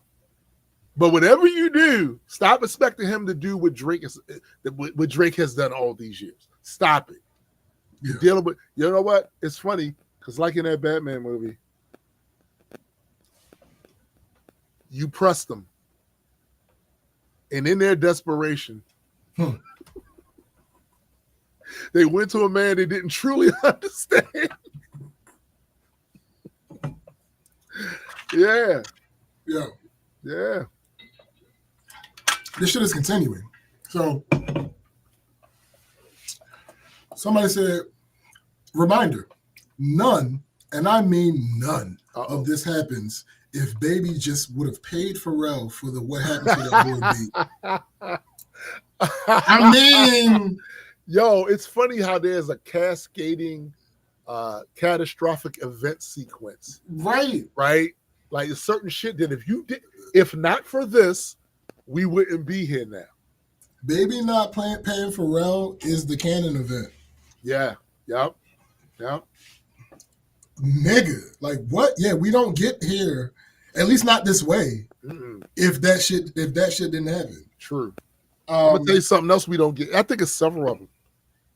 Like I think if old dude out there in Texas hadn't made Drake feel safe and said shit like he protected for street shit come to me, we don't get a certain type of Drake.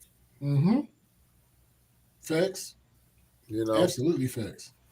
If he thought that, yes, my nigga, you can get the shit punched out of you for your actions.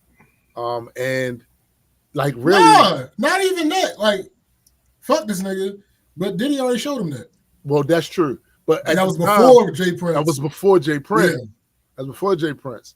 I feel like after that, we get a certain type of Drake we wouldn't have got before if it wasn't for him thinking he had mob ties. Right. You know. Facts.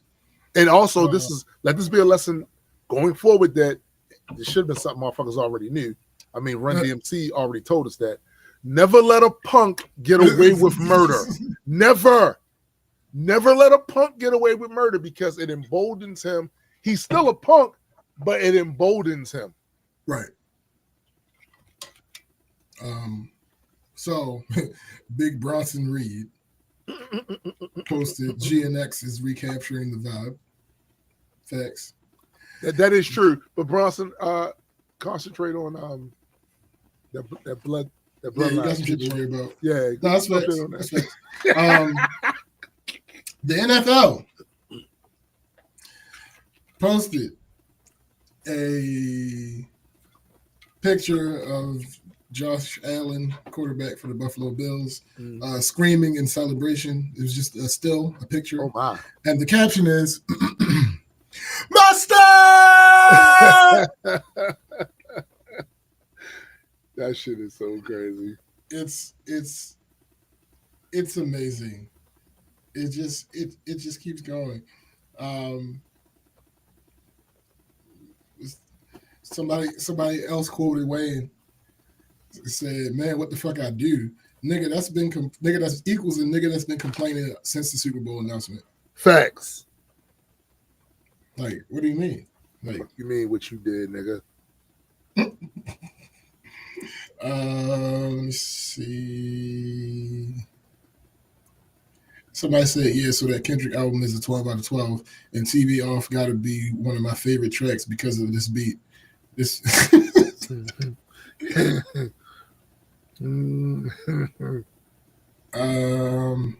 Somebody says Lil Wayne has been historically tone deaf, so while his response is disappointing, it's not surprising. True.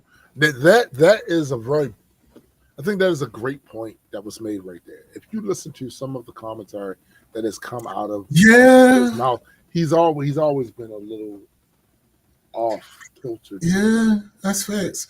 And somebody quoted that and said, sincerely, Wayne's one of the most tone deaf celebrities I've ever seen. He's been saying "huh" for the better part of 2 decades. Yep.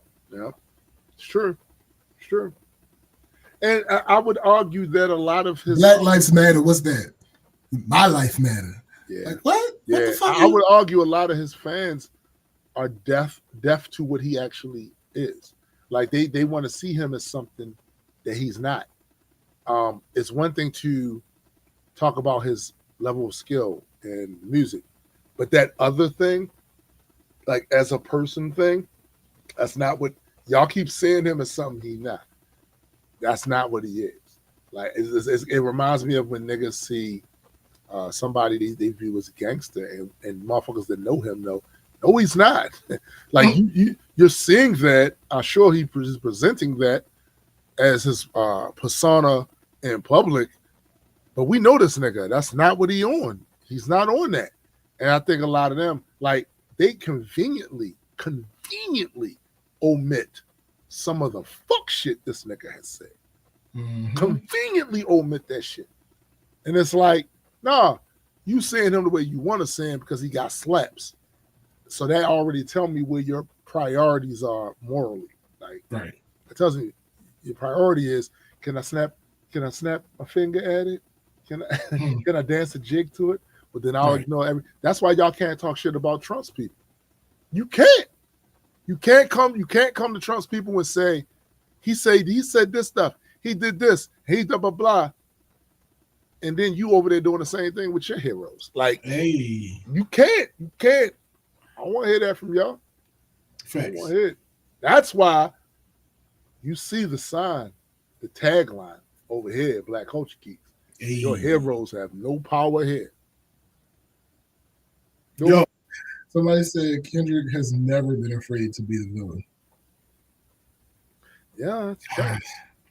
I can't say it's not true. It's true. Somebody also says Lil Wayne has run 0 of the rap battles he's been in. I promise you that no one is scared of him on the mic. Yikes. Yeah, but still be careful because Wayne can rap.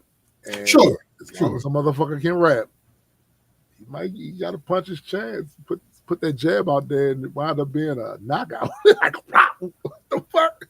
You up there looking at the lights and shit. Like, what the fuck? Just saying. My issue with him is being able.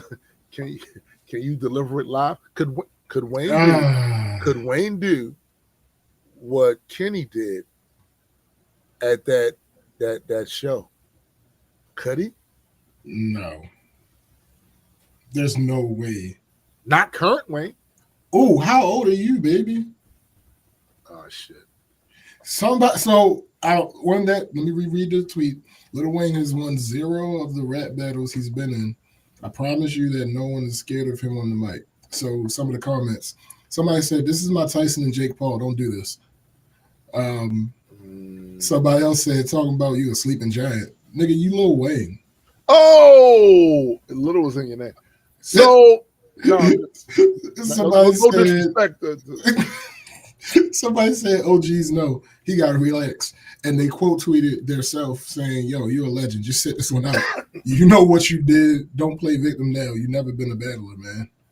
Oh shit. See, this is why, like, niggas. First of all, we just saw what that did. So let's not even.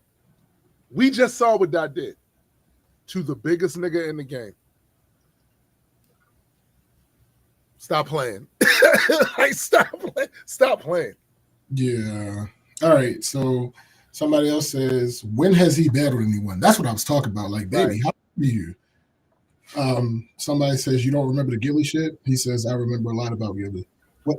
So what? I don't understand what he's talking about. Right. He never, yeah. Somebody else said, out of respect for Wayne, let's just leave that where it's at. Let's just not talk about any of this.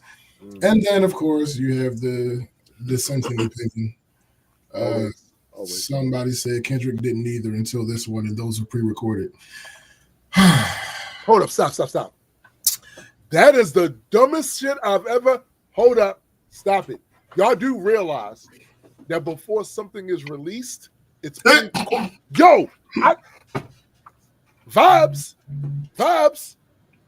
It's all vibes. Yeah, bro. What are you talking about? That is the stupidest shit I have ever heard. And the response is he came up battle rapping, learned something. Somebody else. So he bodied your goat with pre-recorded tracks, which means one of two things. Either the OVO mold is real, or Kendrick is a fucking genius and he knew exactly what angle Drake was going to take trying to come at him. And it's really an L for your boy either way. That's true. Somebody else says, get the fuck on. Doc been attacking since the hip hop cypher. And this goes to my point about what, like, not only does he fucking rap, but he didn't have that same label as Nas. He was not labeled as a street poet.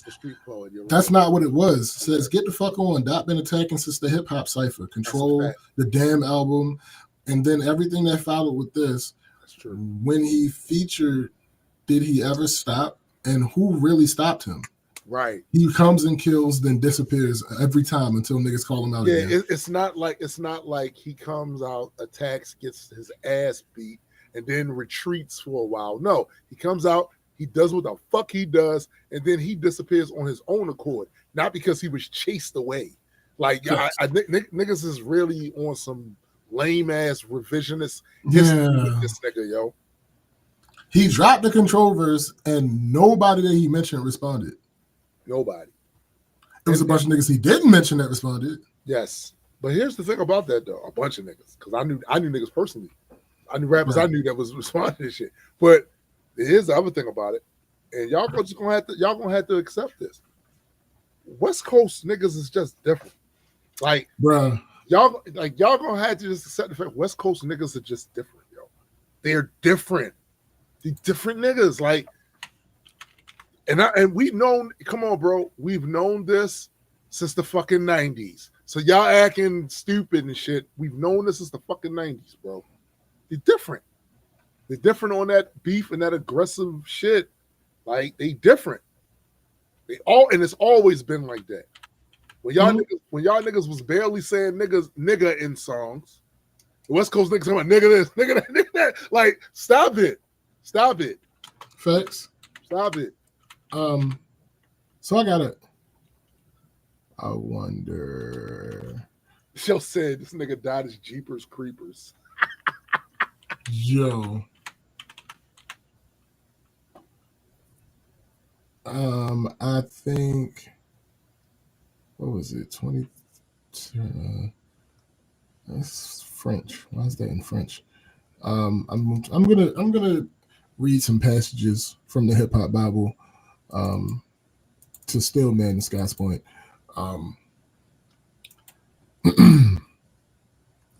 so I'd like to refer to the book Control, verse 2.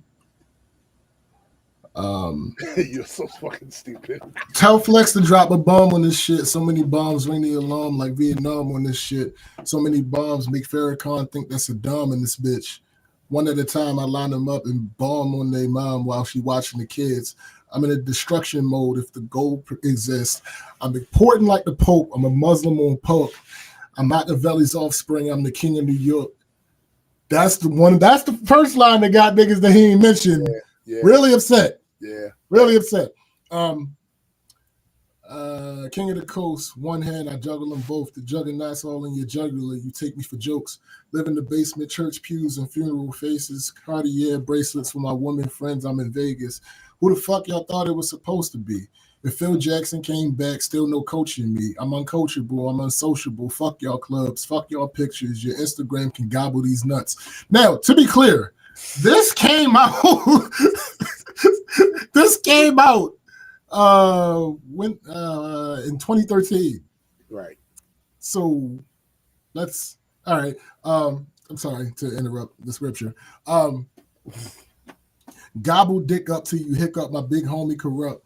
This the same flow that put the rap game on a crutch. West. I've seen niggas transform like villain Decepticons.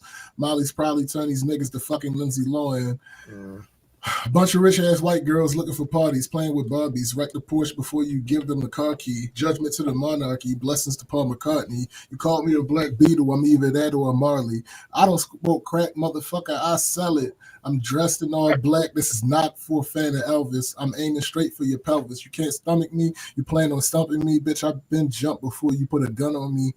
Bitch, I put one on yours. I'm Sean Connery. James Bonding with none of you niggas. Climbing 100 mil in front of me. James Bonding with none of you niggas. And I'm gonna get it even if you're in the way. And if you're in it, better run for Pete's sakes. I heard the barbershops being great debates all the time about who's the best MC. Kendrick, Jigga, and Nas. Eminem, Andre 3000. The rest of y'all new niggas, just new niggas, don't get involved. And I ain't rocking no more designer shit. White tees and Nike Cortez. It's Red Corvette synonymous. I'm usually homeboys with the same niggas I'm rhyming with, but this is hip hop and them niggas should know what time it is. And that goes for Jermaine Cole, Big Crit Wale, Pusha T, Meek Mills, A$AP Rocky, Drake, Big Sean, J Electron, Tyler Mac Miller. I got love for you all, but I'm trying to murder you niggas. Trying to make sure your core fans never heard of you niggas. They don't want to hear not one more noun or verb from you niggas.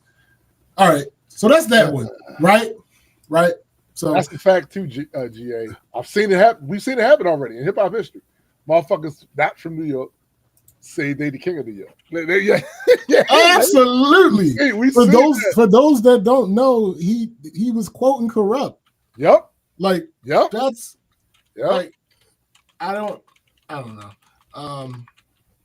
It's cool. Everybody doesn't know their hip hop history. It's cool. It's a thing. It happens. Let me see. This next one is from the book of where we at?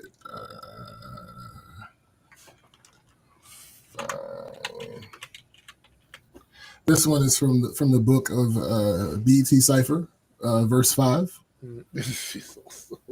I hate y'all. I'd do anything to replace y'all. Shout out to Face Mode. A ghetto boy till I'm unemployed with a day job. And kicking boxes, I kick ass and then kick knowledge. I'm way more polished than 99% of the scholars you thought had graduated. I'm the master that masturbated on your favorite MC until the industry had wanted me assassinated. You either corny or an opportunist. I let you eat, now go back to church and steal crackers at communion. What are we doing? I'm about to crack the Da Vinci Code. Yeah, nothing been the same since they dropped control and tucked the sensitive rapper back in his pajama clothes. Ha ha, joke's on you, high five. I'm bulletproof. Your shots will never penetrate. Pin a tail on the donkey. Boy, you been a fake. I got my thumb on hip hop and my foot in the back of your ass. Aftermath, get the last laugh. I serve niggas like Master Jeffrey. Jump on the curb, turn on shoddy to a verb. If you let me, you know I'm a killer. I'm on your head, you know I'm a killer. The West Coast, Coast Lenotra, under oath till it's over. You over us. I'm all right. That's it for that one. All right, and the last one is from the book of Element, verse. Actually, I might do a couple parts from this one. I'm willing to die for this shit. I done cried for this shit. Might take a life for this shit. Put the Bible down and go eye for an eye for this shit. DOT, my enemy, won't catch a vibe for this shit. I've been stomped down in front of my mama. My daddy commissary made the commas. Bitch, all my grandma's dead. So ain't nobody praying for me. I'm on your head. 30 millions later, know the feds watching. Auntie on my telegram, like, be cautious. I be hanging out at Tams. I be on Stockton. I don't do it for the gram. I do it for Compton. So there's a lot of people, when Not Like Us came out, was talking about, oh, when did Kendrick ever talk about the West Coast? Yeah, niggas be saying, niggas talk just because they got lips, yo. The name of his first album was Section 80. That was a reference to the section in Compton that he lived in. The second album was called Good Kid, Mad City. What was the city that you think he was talking about? The third album, To Pimp a Butterfly, is the song where King Kunta is from. King Kunta, to that point, was the most West Coast song, most West Coast beat that he had ever rapped on. This nigga's crip walking, blood walking, all up in the video, including him. Yeah. Then his next album was Damn. This is what this song is from, where he's talking about, I don't do it for the gram, I do it for Compton. Anyway, I'm allergic to a bitch nigga A, an imaginary rich nigga A, 7 figures soda slimmer than my bitch figure A, going digital and physical and all y'all A, bunch of criminals and money in my phone calls A. Yo, you notice all the people that were saying he never mentioned Compton don't come from the area. They don't come from anywhere over there. It's always these outsider ass niggas that don't come from nowhere around. They remind me of motherfuckers that run their mouth. Used to run their mouth about grading when they found out he from Compton. Acting like why would he lie about being from y'all niggas are goofy. Y'all niggas are goofy, yo. Goofy. Facts. And verse 3, niggas thought they wasn't gonna see me, huh? Niggas thought that K-Dot real life the same life they see on TV, huh?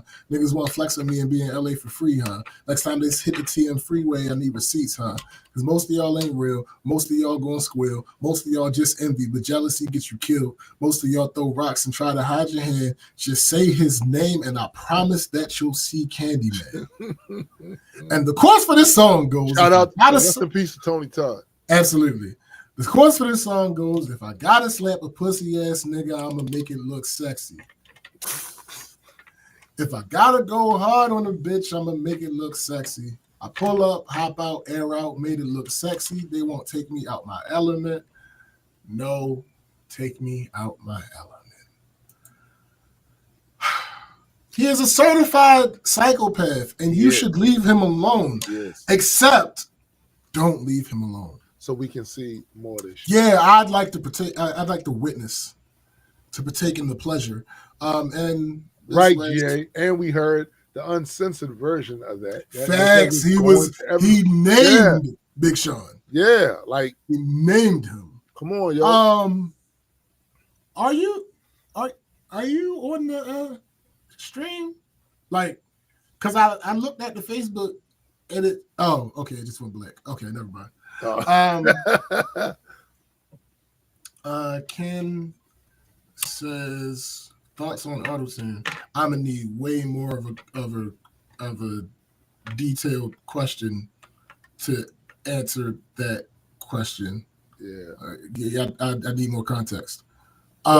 In general, AutoTune has been used for a long since long time. Pretty sure the first person to use it on the commercial record was Cher. Mm-hmm. Yeah, so it's useful. So now you might be talking about the people that people feel overdo it.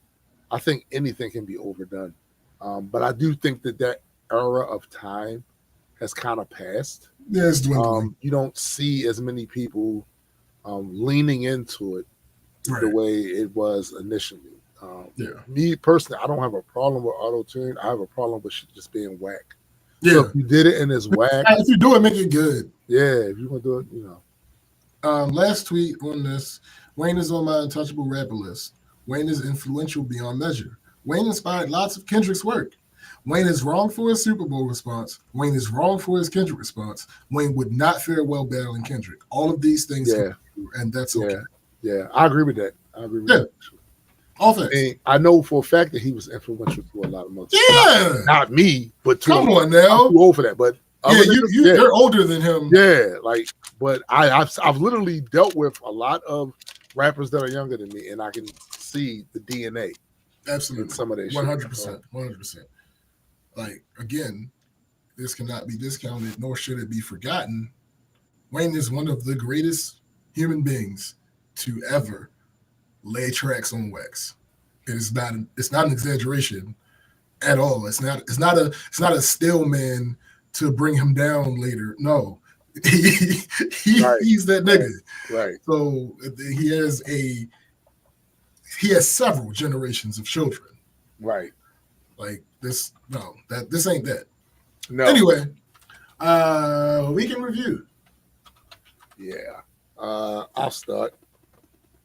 So this has been an ass week.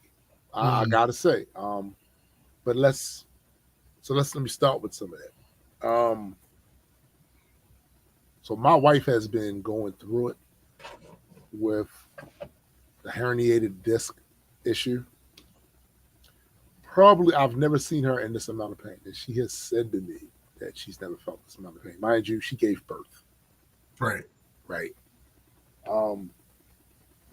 So a couple of days ago, a couple of nights ago, I should say, it was on her so bad that she was gonna wait till the morning to go to the ER, but I said, you're not gonna be able to sleep tonight with that like that. So we went to the ER. Now here's the thing. Her insurance is with Kaiser, right? So we go to the spot that we've been to before, right? This I will never understand. You are a medical institution. You have an urgent care there, but you hide the entrance in ways that will cause people to circle the block numerous times. When someone's going to urgent care, it's kind of in the name. Yeah, it is urgent. Your signs are laughable. The arrows are pointing to someplace on Mars. Yo. Or Narnia.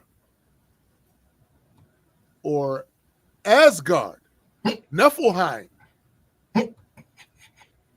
But they're not pointed towards. So we had to get on the phone and call while we circling the block while she is in excruciating pain now, trying to sit in a car seat, right? We do get in there. It's a bunch of people in there.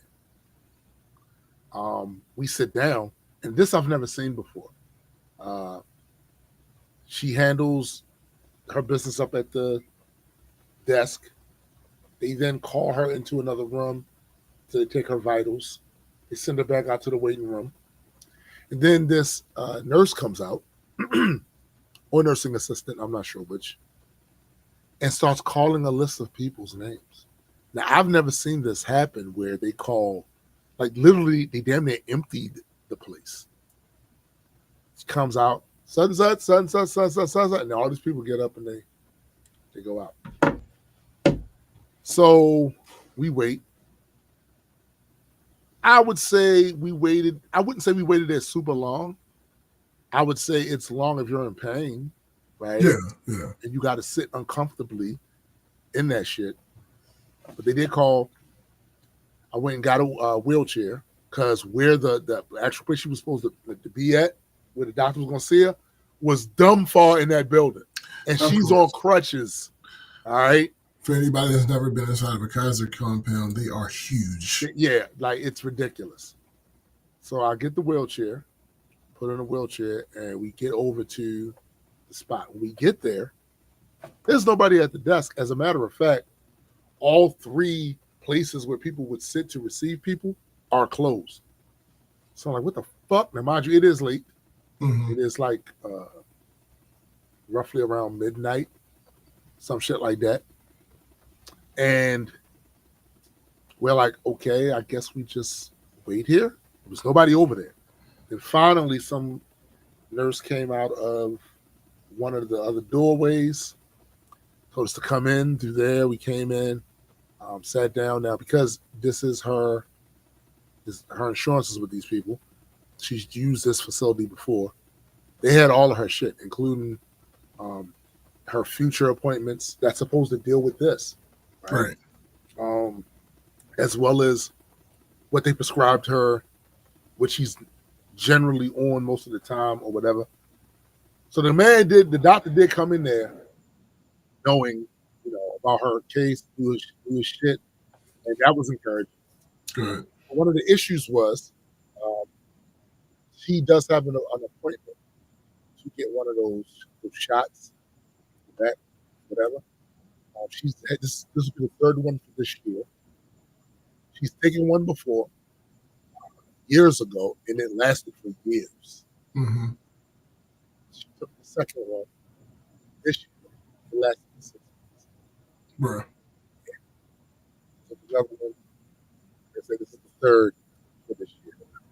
So I'm hoping this one lasts, but it doesn't look like that's what's going to be the case. It's not the trend. Right. So there's obviously going to have to be some other options. What's up, Fabo? Fabo. Discord says my audio is cutting in and out now too. Yeah, it's back. It's back. Okay. But yeah, it's always going to have to be some other options. None of them are great because they all include some form of surgery of some type, right? And the one thing about when you get to be around our age, they start cutting on you, you don't heal the same. Yeah. So that shit sucks. It sucks for me seeing her in pain and nothing I can do about it. Right. That fucking sucks, right? But it's the shit you gotta deal with. You know what I'm saying? So here's the other thing. Remember I told you guys last week about the ongoing plumbing issue that took place. Okay. Well, They really was trying not to pay that man. That man came over here and he put in the new pipe, stopped the leaking, did it relatively quickly. African brother. So there is I forget what you call it, some sort of fee you have to pay when they come over. This fee covers the materials and other shit, right? It doesn't cover his labor, though. You have to pay his labor separately. He gave us a deal. This would ordinarily his fee would be 150. He told us 100. 100, that's good. All right. The son of the landlord agreed to this. They talked on the phone. I was right there. So I gave them the 60, and that was for the materials and all that other shit. The son calls back and tells me, hey, could you give him 100 for his fee and we'll reimburse through the such and such? Mind you, he's getting this from his mom. His mom is telling me this because I could hear her in the background. I went, how'd you know we had a spare 100 hanging around? Right. We do, but that's not the point. Not the point at all. It's not the point, right? It's not my job. This is, bro, we don't own this. We rent. Right. Y'all shit. But I was willing to do it because this brother came all the way out here. He fixed the problem. And y'all playing stupid.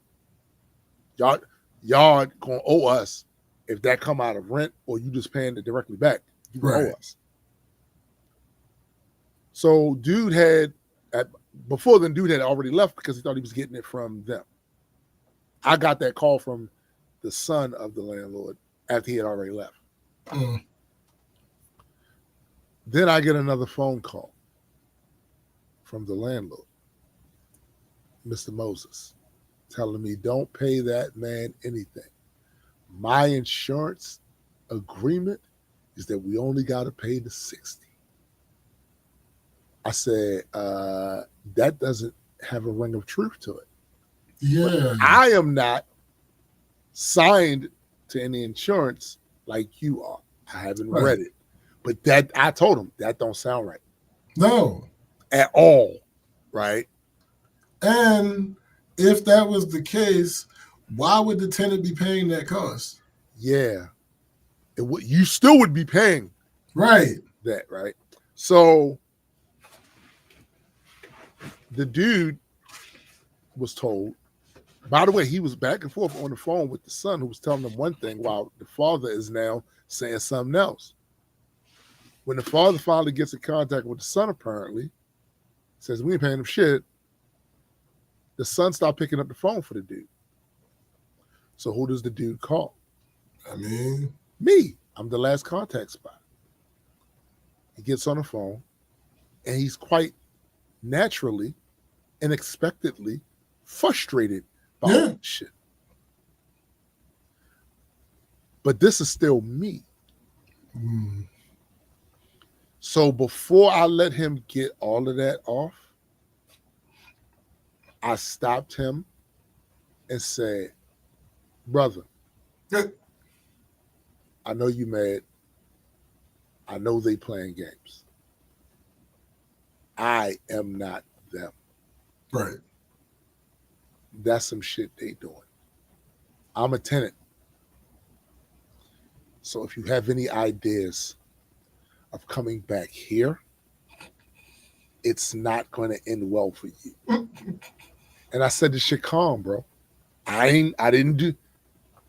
It's not a good idea to come back here expecting anything. Right. Because that's on them. My advice to you is not to give up, though, because they owe you your money. They owe you your money.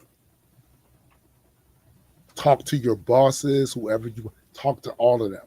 Talk to whoever you need to talk to. But get your money, black man. Facts. From them. Don't come back here. Yeah, I don't got it for you. I don't have it for you.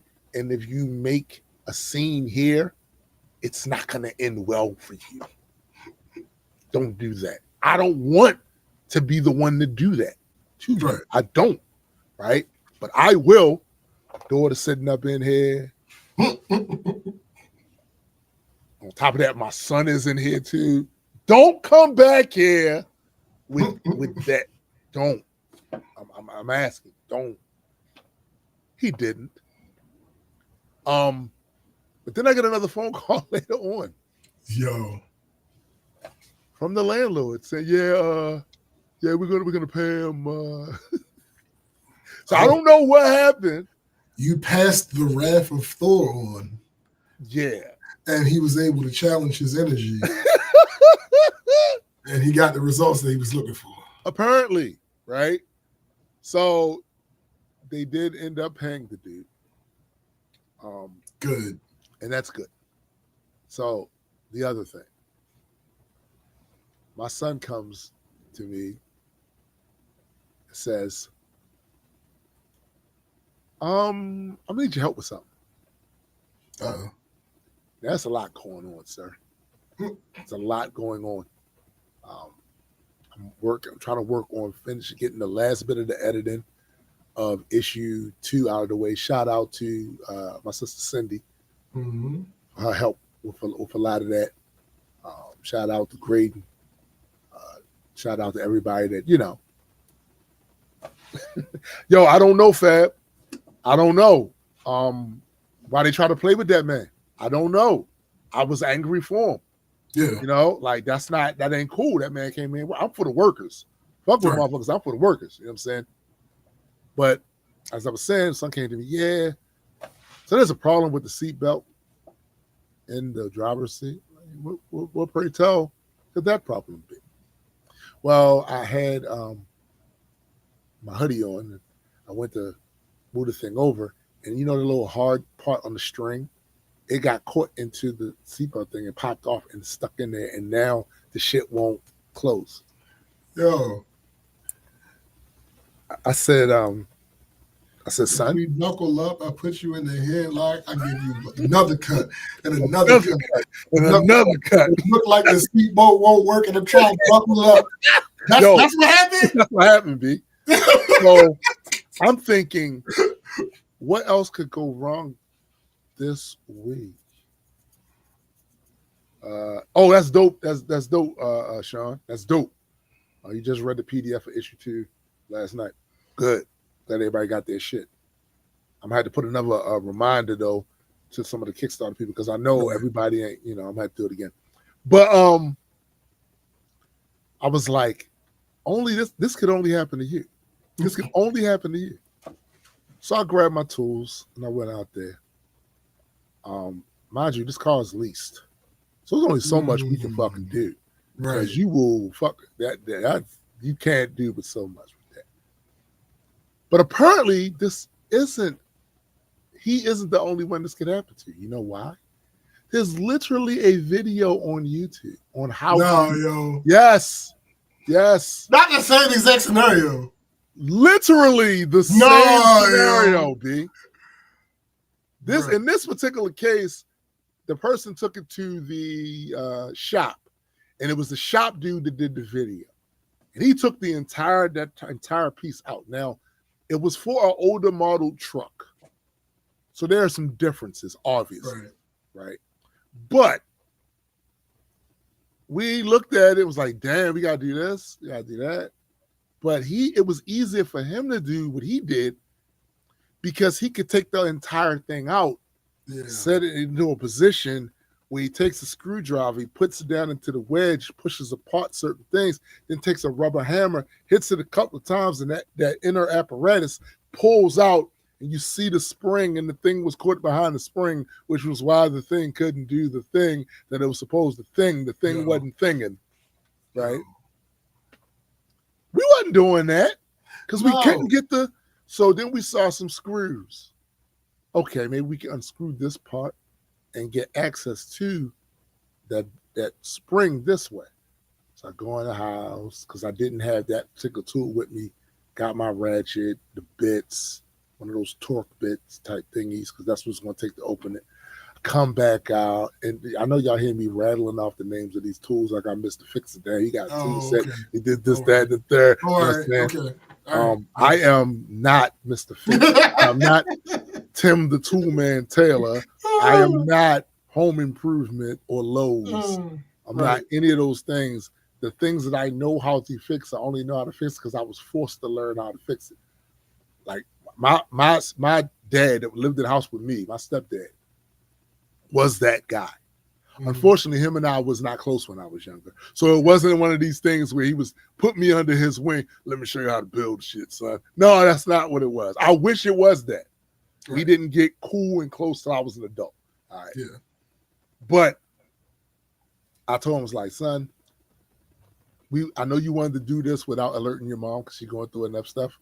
So maybe we can come in here and figure this out. But the truth is, we're going to end up breaking some shit and fucking up her lease. So go in there and tell your mom what the fuck happened. Fine. He does that. No problem. My son is a pretty calm, cool kid. He hasn't always been. But now as an adult, calm, cool kid. Goes in there. Wasn't no fireworks, none of that shit. But it was one more thing. I think it was no fireworks because we got another car out here, right? So if she couldn't use that one because she didn't want to drive around without a fucking seatbelt, she could just take the other vehicle. Sure. So he takes the thing to the shop. Here's the thing. They can fix it, but they don't have the piece that they need. So they have to order it. You know how much it's going to cost, though? Oh, God. $500. Nigga. Yeah. What? Yeah. Yes. Yes. Jay said Bob Vila hit ass. Look. 500 simoleons. That's pretty expensive accident with a hoodie. But he's going to pay it. He's going to pay it. So I got to wait for the part to come. Hopefully it'll come sometime next week. Hopefully before the whole Thanksgiving shit. Hope that happens. So yeah, these were the things that took place this week. Now the good thing, on the other hand, is that I managed to get issue 2 out the door in digital form. So I do want to thank everybody responsible for that.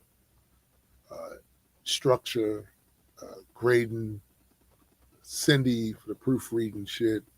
My man SK from Australia for his lettering services. My man Gabriel from Mexico for his coloring services. These guys are excellent. They're excellent. So yes. Now the book is not available in the store yet. It will be. It's not now.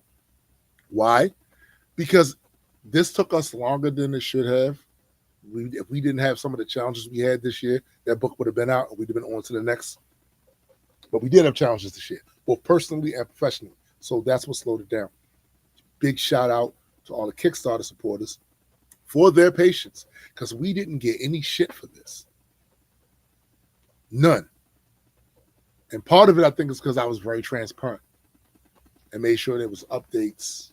People understood what was happening at the time. So for their patience, for their long suffering, all of them will get the digital version, whether they supported that tier or not. And they're still going to get their ones that supported for the physical. They're still going to get those. It's going to take a little bit longer because the print process is going to take longer, right? Then digital. Digital is nothing. Just put that shit in form PDF and go about your business. Right. But they're at least going to have the book, right? They're at least going to have the book. And those of you that supported, please go to your Kickstarter profile. Check your messages, because there is a message from me and a link to get your book. Those of you who supported the tier that had all 3 issues in digital format, You got yours that day. So your shit has been fulfilled, right? Because I gave them all 3 of the issues that they supported for in one thing. So, bam, you got that. Next year, there's a bunch of stuff that we're trying to figure out what we're going to do first, but we're going to be a lot more organized next year. Mm-hmm. And hopefully there won't be any unforeseen things that take place to slow shit up. Next year is not just going to be about E&E. There are other titles that need to be shown the light of day to. Sci-Fi's book, Christopher's book. We get SBJ's book in any shape. We at least going to start doing promo and shit for that. Right. So there's other things. Good, Biddy. Good. There are other things coming out. The app hopefully will be done by next year. Really super excited about that. But yeah, that's been this week. Me trying to juggle all of this shit and still get the book out, right? And that's what it was. So yeah, that was my week. Huh. Indeed. I ain't got nothing. I ain't got nothing. You got plenty, nigga. No, I don't. I mean, hold on. Let me see. Some shit happened. Some shit didn't happen, and there we go. I mean, I ain't lying. Listen. I ain't lying. Some shit happened. Some shit absolutely happened. Some shit didn't happen, and that would be true of every week. Oh, something happened, nigga. Nah. I mean. I too have similar issues with significant others and chronic pain. Yeah, and you've been a pain in the ass for a while, though. I mean, listen, she's numb to that.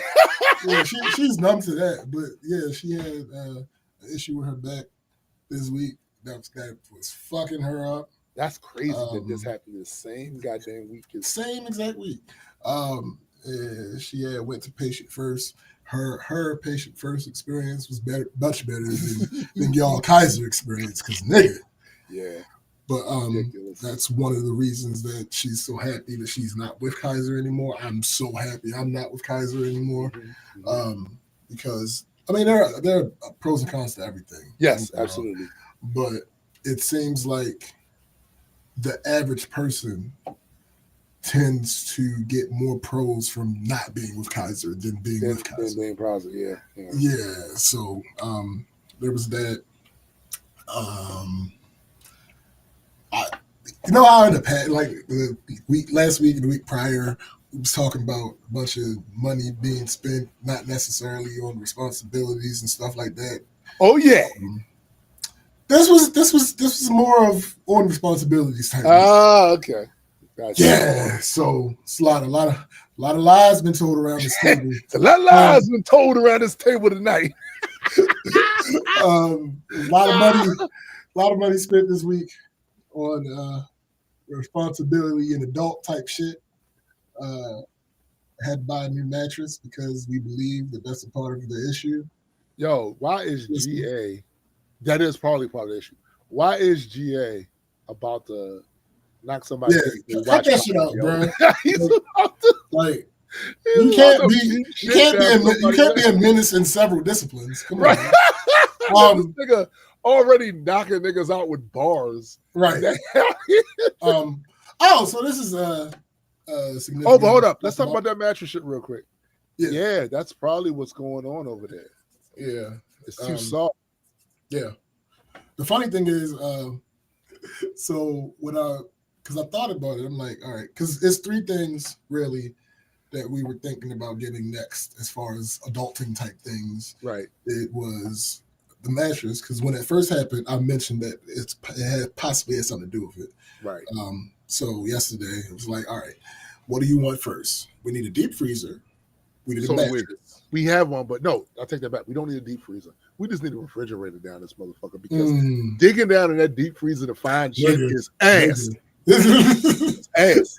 Well, there was a third thing, but I don't remember. Oh, it was one of those not quite a treadmill, the walking pad thing. Oh yeah, that would be so dope, yo. So I'm like, all right, between these three, because I'm sorry, let me tell the story that leads to this first. So I've talked about it on here. It's like every other year I do some shit with credit and all that other shit that leverages into a better situation in one way or another, either leading to me having more available credit or leading to me spending less money every month. Right. And so I already talked about the one that led to me spending less money every month, the loan that I got rid of. Right. I talked about that. So I don't even remember. There was something that I was paying for with a firm, and I got a notification that was my last payment. So I'm like, okay, let me see if I have any other payment type things going on. And PayPal. So those that don't know, there are places like Affirm, Klarna, Afterpay. PayPal also has a version of that. Theirs called Pay in 4. So I went to my PayPal to see if I had any active Pay in 4s going on. And I had seen the PayPal credit thing, and I was like, well, I did just get rid of these 2 loans. Let me see what PayPal talking about with this credit line. let me see what you do. Let me see. And they was talking about something pretty decent. Where are they now? They was talking about something pretty decent. So we had that conversation. And it came out amicably for your boy. So your boy. Yeah. So I was like, all right, this is not a thing. We're not going to, like use it up and no shit. What we're going to do is we're going to get one important thing, one of these 3 things. So I asked her, what are the 3 things she thinks that we should get now? And she was torn between the mattress and the deep freezer.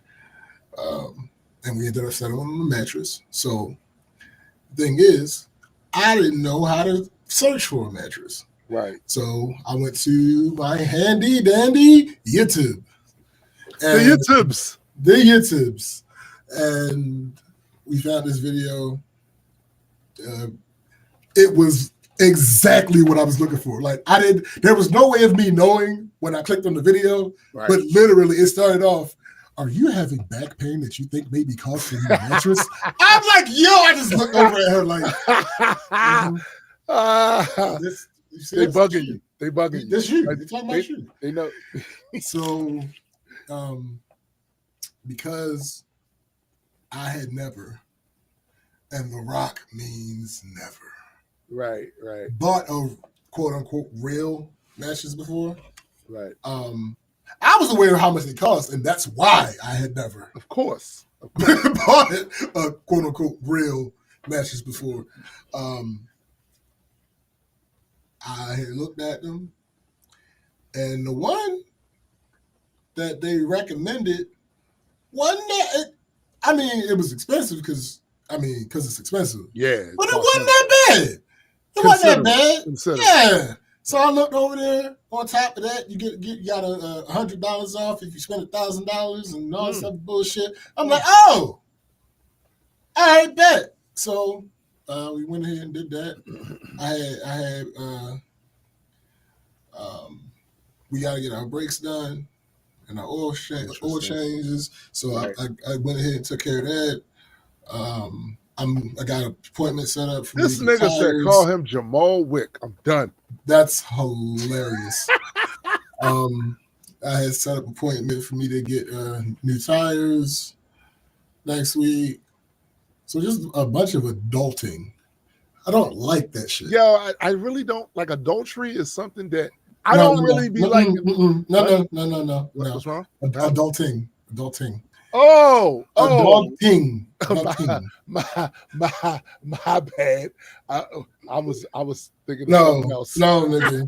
Yeah, no. And I don't like it. It's overrated. It sucks. You know what? And here's the thing, right? You see it way different when you're a kid. Nigga. You think, certain. I remember, my son said to me once, I had just got paid. At that time, I was helping to run the sanitation department. Coach Calvin Ford at Lancaster Foods and shit had like 150 people under my employ. Good days. So, got my check. I was like, all right, pay these bills, we do this. A game was about to come. I can't even remember what game it was, right? But I was definitely gonna get my hands on it after I helped pay these bills and shit paid. And so my son was like, "You about to get the Sunset Game?" I was like, "Yeah, absolutely, absolutely. I'll let you play it once I'm done with it." Shit, you know what I'm saying? He's like, "See, you be having freedom, bruh." Now he's an adult. Yeah. And now he sees it wasn't what you thought it was. Now Millie has seen the light. It wasn't what you thought it was. Facts. All facts. Yeah. This shit is for the birds, my guy. And you ain't talking about the Corvettes either. No. You ain't talking about the Corvettes either. Nah. Just like I said before, I'd rather have had the money. Yeah. I'd much rather have just had the money. Yeah. I mean, but, you know, all of those things are necessary. And all that. Yeah, Fab. Marcus was the first person that said something about it, and I was like, yeah, because you didn't want to be in debt again with some. Yeah, at that point in time, it was like I don't know if it's a good idea, given what they gave me. Yeah, this was the right time. This was the right time. The rates was right. Listen, this was the right time. So yeah, I already did that, and I feel like I might maybe if another major thing, maybe the deep freezer, but if another major thing is needed for the house, I might use it for that. Okay. But other than that, we'll keep that unoccupied. Yeah, word. Let me see what else. That's it. That's cool. I mean, listen, we already at past the 3-hour mark. Oh, perfect. Yeah, perfect. You handle that right. All right. We'll wait till next week to do another Am I an Asshole or some shit. Yeah. But anyway, we want to thank all of you for joining us for another rousing edition of the Black Culture Geek Podcast. Your continued participation allows us to reincarnate all the time to come back and do another show. Be sure never to forget, ever forget, there's always music. Always music. Past music, present music, and future music upcoming. Then, now, and forever. From me, from SPJ, from my man GA, Graydon, Stegatz, Brooks, Addy is always music. I'm doing some rock shit. Yeah. Listen, it's always fucking music. Don't forget to check out my sister, His Significant Others podcast. Heard it through the grapevine. Don't forget to check out my man Super Side Guy, my guy Hendrix, Metas and Mutants. Yeah. And again, be prepared because next week, Black Friday will be here. And we will be having Black Friday sales up on the majesticcomics.shop website. Yeah. Should be very fortuitous for people to catch up with the issues that already have been out. And by then, of course, issue 2 will be in the store. Right. First, we want to make sure our Kickstarter people and then our paid Patreon people get their chances to get the books. And I think that's Cyber Monday. I will have something for Cyber Monday on there as well. Word. So for my man SPJ, I am Tombstone the Dead Man. And for the greater multi-world entertainment family, we are out. Master!